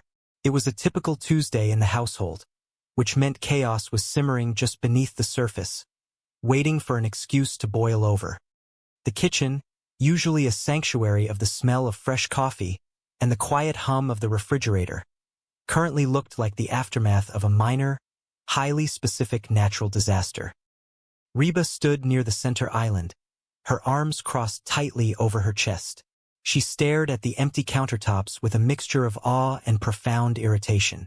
Beside her stood Ben, his hands resting on his hips, his expression mirroring her disbelief. That woman is out of control, Reba whispered, her voice barely carrying over the hum of the appliances. She gestured toward the living room, where the faint sound of aggressive chewing could be heard. She is like a locust. She has eaten everything in the house. Ben nodded slowly, his eyes wide. She has eaten everything in Mr. H's house, too. Look, even the salt and pepper shakers are empty. He picked up a small, clear glass shaker and tipped it upside down. Not a single grain of salt fell out. It was completely spotless, as if it had been licked clean. Reba let out a long, heavy sigh. This was getting ridiculous. Why do you not just tell her she has eaten too much? She asked, turning to face Ben. Ben recoiled as if she had suggested he try to pet a rattlesnake. You tell her. No, you tell her. Reba shot back, her tone leaving no room for argument. Ben narrowed his eyes, realizing diplomacy had failed. It was time for the ancient, undeniable method of conflict resolution. Rock, paper, scissors, he declared, raising his right fist and resting it into his open left palm. Reba smirked. She knew Ben. She knew his strategies, his nervous tells, and his deep, fatal flaw in this particular game. Ben, you know you are going to lose. Not this time, Ben said, his voice trembling with unearned confidence. He began the count, pumping his fist in rhythm. 1, 2, 3. On the word 3, Ben thrust his hand out with his first two fingers extended in a sharp V shape. Reba, without missing a beat, slammed her hand down in a solid, unyielding fist. Rock crushes scissors. Ben stared at his defeated hand, his face dropping. Dang it, how do you always beat me? Reba offered a smug, victorious smile. Because you always pick scissors. Ben deflated, lowering his hands. Of course I do. It is my system. He looked toward the hallway, a sense of doom washing over him. So you will tell her? Reba immediately shook her head, the victory fading from her face. Yeah, fine. No, I do not want to. Panic set back into Ben's eyes. You tell her. Come on, you tell her. Please, please, please. No, Ben, Reba said, crossing her arms again. Why should I tell her? Ben searched desperately for a logical reason, grasping at societal norms. Because girls can say that kind of stuff without having to come across like all they care about are looks. He paused, a sudden realization washing over his face as he looked at Reba. He smiled softly. By the way, you have been looking hot lately. Reba rolled her eyes, though a small smile tugged at the corners of her mouth. Flattery was a cheap tactic, but it was not entirely unwelcome. Oh, you. Before the conversation could devolve further, the front door swung open with a dramatic creak. Cheyenne, Reba's daughter, walked in, followed closely by her husband, Van. Cheyenne was carrying a large, flat cardboard box that radiated the unmistakable, glorious aroma of baked cheese and pepperoni. Look, sweetie, Cheyenne said, completely unaware of the tension in the room. Why do I not tell her? Thank you, Reba said quickly, washing her hands of the entire situation. Hey, hey, hey, Van announced loudly, stepping into the kitchen with a massive grin on his face. He pointed proudly at the box in Cheyenne's hands. Guess who Luigi gave the free pizza to? Luigi does not have to roll it out of the bed every morning. Reba looked at the pizza, then at her daughter, feeling a sudden wave of exhaustion. The food in this house was a constant, revolving door of temptation and poor choices. You know, Mom, Cheyenne started, setting the box down on the counter. We really do not need another pizza. Reba nodded in agreement. I mean, it is really just the three of us. Oh, I know, Cheyenne replied, brushing a stray lock of hair behind her ear. But I had to take it. It was free. Van was already hovering over the box, his eyes wide with anticipation. Somebody will eat it. He raised his hand high in the air. Oh, dibs. Reba watched Van reach for a slice and suddenly felt a profound need for a lifestyle change. It was not just about the locust in the living room.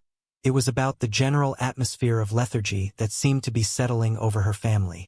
You know what, Mom? Reba said aloud, addressing the room at large. I am thinking maybe we should all try and get a little healthier around here. Cheyenne looked at her mother defensively. What are you talking about? I am very healthy. Suddenly, a loud crash echoed from the living room. Reba turned on her heel and marched toward the noise.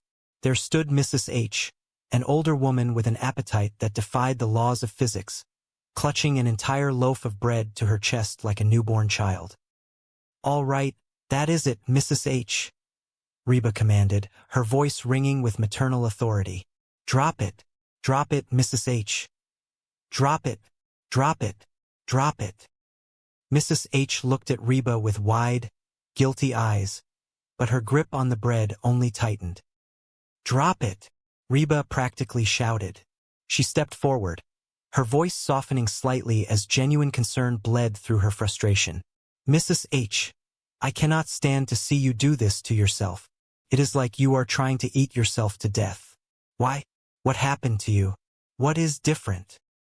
Before Mrs. H could answer, before anyone could process the intervention happening in the living room, a voice rang out from the front door.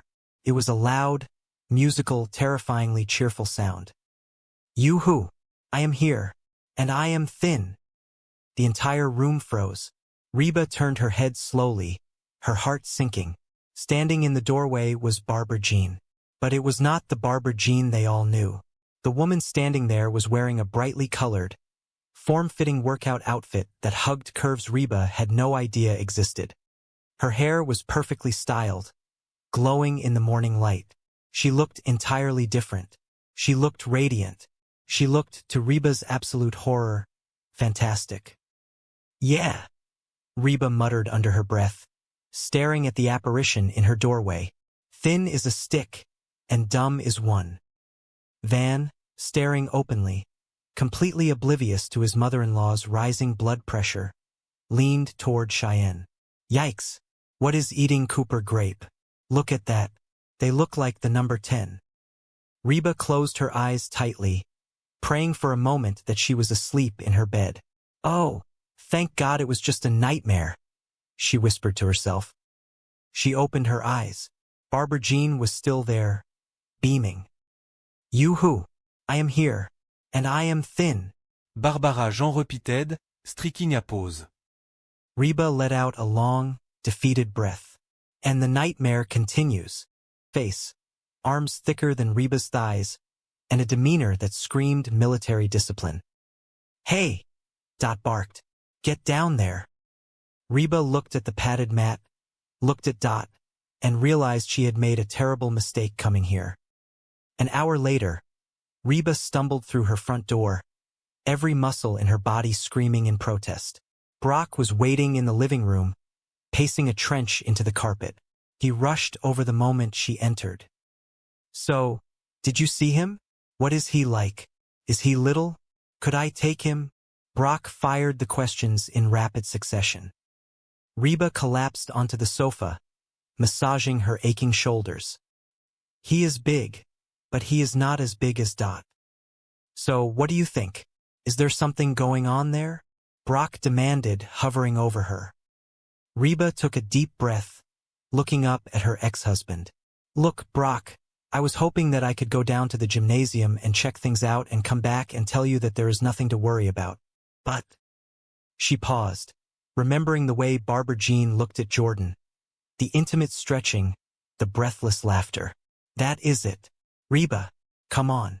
Okay, I do not know if they are having an affair or not, but if they keep working out like that, they might be having a baby. Brock staggered backward as if he had been physically struck. Man, I knew there was something going on. Before the panic could fully set in, the front door burst open, and Barbara Jean bounded inside, looking fresh, glowing, and incredibly energized from her workout. Hey, everybody, I am here and I am saying, well, oh, hi, honey, Barbara Jean chirped, walking over to Brock. Brock held up a hand, his face pale with fury and betrayal. Do not you hi honey me. Barbara Jean stopped in her tracks, her smile fading into genuine confusion. What are you talking about? Oh, man, Brock groaned, pacing away from her. Did you honestly think that I would not find out about you and Jordan? Barbara Jean looked genuinely baffled. What? We were working out. It was perfectly innocent. She turned to Reba, desperate for an ally. Reba, tell him what you saw.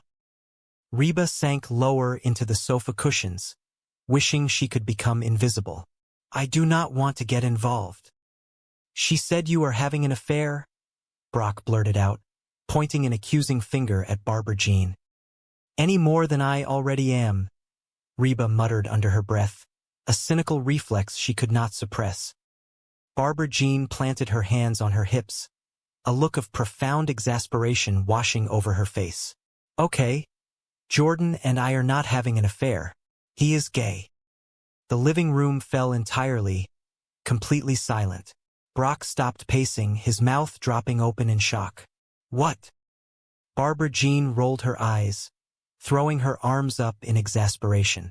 Reba, do you honestly think I would let a straight man grab my breasts? Reba coughed, sitting up straighter. Excuse me, he grabbed your breasts? He is gay. He was not touching them. He was arranging them. Barbara Jean clarified with absolute seriousness, as if that made perfect sense. Carry on with your lives. She turned to leave the room, completely dismissing the drama, but Brock quickly intercepted her. No, Reba. Everything is not fine, Barbara Jean said, suddenly turning back to face Reba, a hurt expression replacing her earlier nonchalance. I had no idea you were so threatened by the new me. Reba bristled, standing up to meet her gaze. The slim waist, the toned legs, the phallus. The phallus, Brock interrupted, looking alarmed again. The girls, Barbara Jean corrected gently.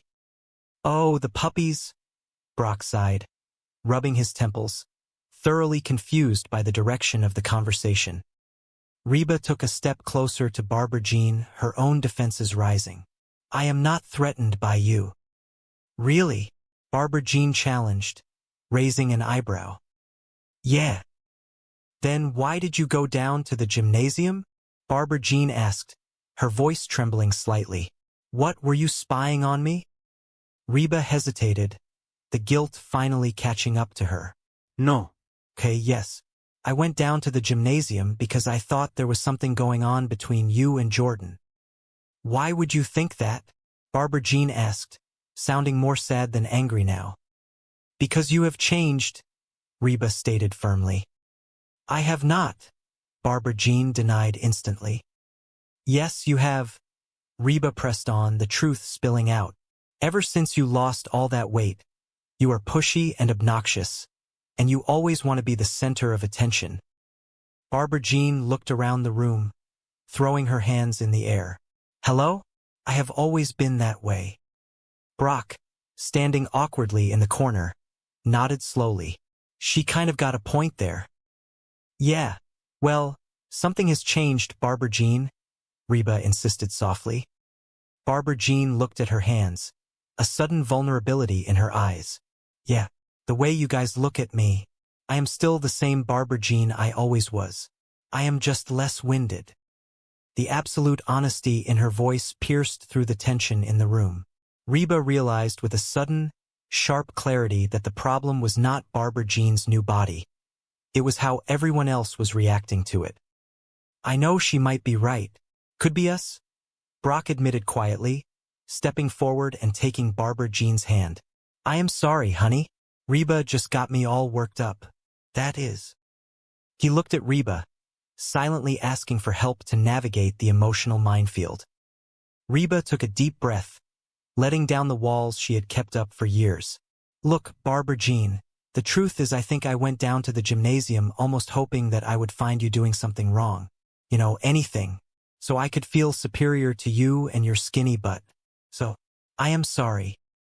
Barbara Jean's eyes widened in sheer disbelief. Sorry. Yeah, Reba nodded. Suddenly, a massive, brilliant smile broke across Barbara Jean's face. She clapped her hands together in pure joy. This is great. For the first time since we have known each other, you want to be me. Reba's eyes widened in horror. She quickly held up her hands to stop the impending hug. I do not want to be you. I know. It is even better, Barbara Jean squealed, entirely missing the point. You want to look like me. Before Reba could protest further, Barbara Jean spun around, grabbed her purse, and headed for the door, practically skipping. Hey, where are you going? Brock asked, completely bewildered by the rapid change in mood. Just going to go grab something to eat, Barbara Jean called over her shoulder, glowing with happiness. I will see you next year. Reba watched the door click shut, a mix of exhaustion and amusement settling over her. She turned to Ben, who had quietly wandered into the living room and was holding the television remote. Hey, buddy, Reba said, sitting back down on the sofa. What are we watching? Ben shook his head, holding out his fist. No, we are not. Want a rock, paper, scissor for it? Reba laughed, shaking her head. Let us go. You are going to pick scissors, are not you? Get out. Ben groaned, throwing the remote onto the cushions. Upstairs, the house was much quieter. Cheyenne sat in front of her vanity mirror, staring at her reflection. She looked tired. Being a young mother, a wife, and living in a house full of chaos was exhausting. She thought about Barbara Jean's radiant new confidence, the way Van had looked at her. A deep insecurity settled in her chest. The bedroom door creaked open, and Van walked in, a soft smile on his face. Hey, honey. Hey, baby. I need to talk to you. Cheyenne sighed, not turning around. Oh, honey, I just got the television. Van walked over, kneeling beside her chair and taking her hand gently. Well, I started thinking that maybe you do not think of me as new pretty because I do not do enough to keep your interest. No, honey, you are way hot, Ben said immediately, squeezing her hand. Guilty. Cheyenne offered a small, sad smile. But anyway, I thought that maybe I should, change my look every now and then just to keep things fresh. So, I bought a wig. She reached down into a shopping bag beside her chair and pulled out a bright, somewhat aggressive blonde wig. She held it up nervously. Van gently reached out and took the wig from her hands, placing it back on the table. Cheyenne put that down. Listen to me. He tilted her chin up so she was forced to look him in the eyes. The usual goofy, oblivious Van was gone, replaced by a young man who looked at his wife with profound, unwavering. Later that afternoon, the house had quieted down. Reba was in the living room, lacing up her sneakers, when Van walked in. Hey, Mrs. H, Van called out, looking out the window at the neighbor walking down the street. You off for your power walk? He watched the older woman stride energetically down the pavement. Man, I love old people. Power walking, moving along, swinging their arms, like there is a big sale for false teeth. Reba stood up, stretching her legs. No, I am not going for my power walk. This whole physical thing is getting everybody acting wacko. Van turned from the window, his brow furrowed in confusion. What do you mean? Reba sighed, leaning against the back of the sofa. Well, your dad thinks that the guy who gave Barbara Jean her new body is wanting to take a forespin. He probably does, Van stated matter-of-factly. Reba looked at him, surprised by his certainty. What are you talking about? Van walked over, his expression completely serious. Guys are pigs. They are dogs. They are all animals. They just care about hot women. They are hot dogs.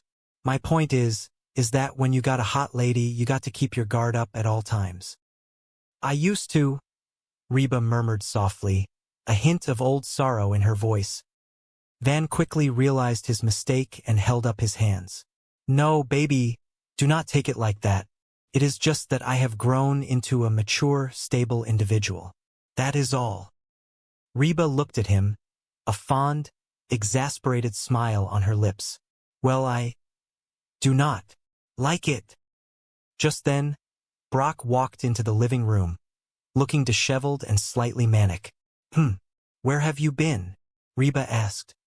I went to get something to eat, Brock replied evasively, wiping a crumb from his chin. He looked from Reba to Ben, who was sitting on the floor watching television. So, Ben, you think that Brock might be right about this trainer? Ben did not even look up from the screen. Sure, this guy could be hot for Barbara Jean, but since Barbara Jean is not looking to play, there is no problem. And it is obvious Barbara Jean is not looking. Brock looked intrigued, desperate for any shred of reassurance. Why is this obvious? Ben finally turned his attention away from the television, holding up 2 fingers. 2 reasons. Barbara Jean is not good at keeping secrets, and she thinks of you as her best friend. If she were fooling around with this guy, she would be constantly talking about him to you. Heck, she would probably even want you to meet him. Reba froze. The words echoed in her mind. I want my best girlfriend to meet my best boyfriend. You will come meet Jordan? Meet him, Reba whispered, the pieces suddenly snapping into a terrifyingly clear picture. Oh! She spun around and grabbed her keys from the side table. Where are you going? Brock asked, startled by her sudden movement. Go down to the gymnasium with the rest of the wackos, Reba declared, marching toward the door with a newfound sense of purpose. She had a mission. She had to know the truth. Brock smiled, a weight lifting off his shoulders. All right, well, keep those arms a-swinging. The athletic club was a symphony of synthesized pop music, clanking metal, and the heavy breathing of people desperately trying to outrun their own mortality. Reba walked through the sliding glass doors, immediately assaulted by the smell of expensive floor cleaner and excessive perspiration. Everywhere she looked, perfectly sculpted bodies clad in tight, brightly colored spandex were lifting, running, and stretching. "Oh, hey, Reba, you came," a cheerful voice called out. Reba turned to see Barbara Jean waving enthusiastically from across the room. She was wearing an outfit that looked less like athletic wear and more like a neon swimsuit. Reba navigated her way through a maze of treadmills to reach her. "Yeah," Reba said, trying to avoid staring at a man who appeared to be lifting a small car above his head. "Man, there is a lot of beautiful people around here." Barbara Jean giggled, leaning in close. "You should see them naked in the shower." Reba recoiled slightly. "Hey!" Suddenly, a mountain of a man stepped out from behind a weight rack. He had sun-kissed skin, muscles that looked like they had been carved from marble, and a smile so white it practically glowed in the fluorescent lighting. "Jordan," Barbara Jean said, practically purring his name. "Hey!" Jordan replied, his voice a deep, resonant baritone. "Ready to start, Barbara Jean?" Yeah, Barbara Jean nodded eagerly. Jordan looked her up and down, a look of professional approval on his handsome face. "Hey, you look great in that outfit." Barbara Jean flushed deeply, waving her hand dismissively. "Oh, well, the other woman is getting kind of baggy." She turned to Reba, a conspiratorial whisper. "Can you believe her? She did the impossible. She lost all that weight and kept these fellas." Oh. She bounced excitedly on her toes. "Okay, Jordan," Barbara Jean finally said, pulling Reba forward. "Jordan, this is my friend, Reba." Jordan extended a massive, calloused hand. "Hey, I am Jordan." Reba shook his hand, feeling entirely dwarfed.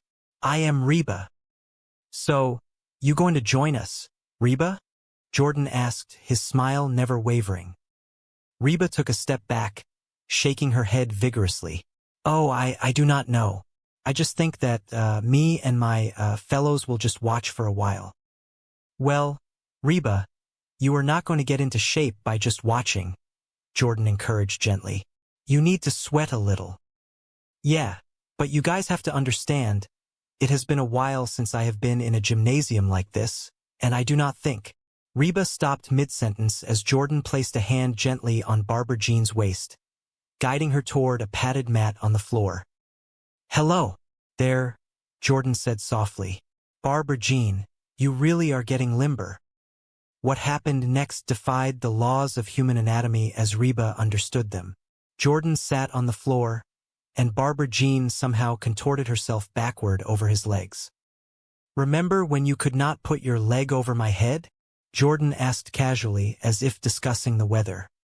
"Remember when I did not want to?" Barbara Jean laughed, a breathless, airy sound. Reba watched in absolute, unadulterated horror. Is that legal? I mean, necessary?" "It is critical to stretch the muscles out before you exercise them," Jordan explained professionally, not breaking eye contact with Barbara Jean. "Yeah, otherwise you could really hurt something. Turn over." Barbara Jean flipped over onto her stomach, and Jordan knelt beside her, pressing his hands firmly into the middle of her back. "Reba, you need to watch this one," Barbara Jean called out, her face squished against the mat. "This one is my favorite." Jordan pulled Barbara Jean's arms backward, lifting her chest off the floor. "All right, now this gives a good stretch to the back and chest muscles. Really should do this once a day." "Oh, I would do it all day if I could," Barbara Jean moaned happily. Reba felt a bead of sweat roll down the back of her neck. The sheer intimacy of the scene was overwhelming. She fanned her face with her hand. "Is this one of these gymnasiums that has the heat on real high? I am sweating." "Okay. Oh wow. Time for some weightlifting." "Oh good. That is enough of that stretching. Hello. Okay. Knock this out." "Yeah. Okay. All right." Reba babbled, unable to stop the stream of nervous words tumbling from her mouth. She needed an exit strategy, and she needed it immediately. I think I have seen enough," Reba finally managed to say, taking several large steps backward toward the safety of the cardio machines. Jordan stood up, dusting off his perfectly tailored athletic pants. So, what do you think? You have any interest in getting a personal trainer? Only if he takes me out to dinner first. Reba shot back, her natural sarcasm returning now that she put some distance between herself and the stretching mat. Are you sure, Reba? Barbara Jean asked, sitting up and looking incredibly refreshed. Seriously, this is one of the best relationships I have ever had. The word relationship hung in the air, heavy and loaded with implication. Reba swallowed hard. Oh, I think Jordan has his hands full with you. Oh, you are a beginner. Reba, Jordan said, looking around the crowded room. You will start with Dot. Yeah. This is Reba. She seems a little tense. I would spend some extra time on the stretching. A woman who looked like she could comfortably carry a refrigerator up a flight of stairs marched over. She had a stern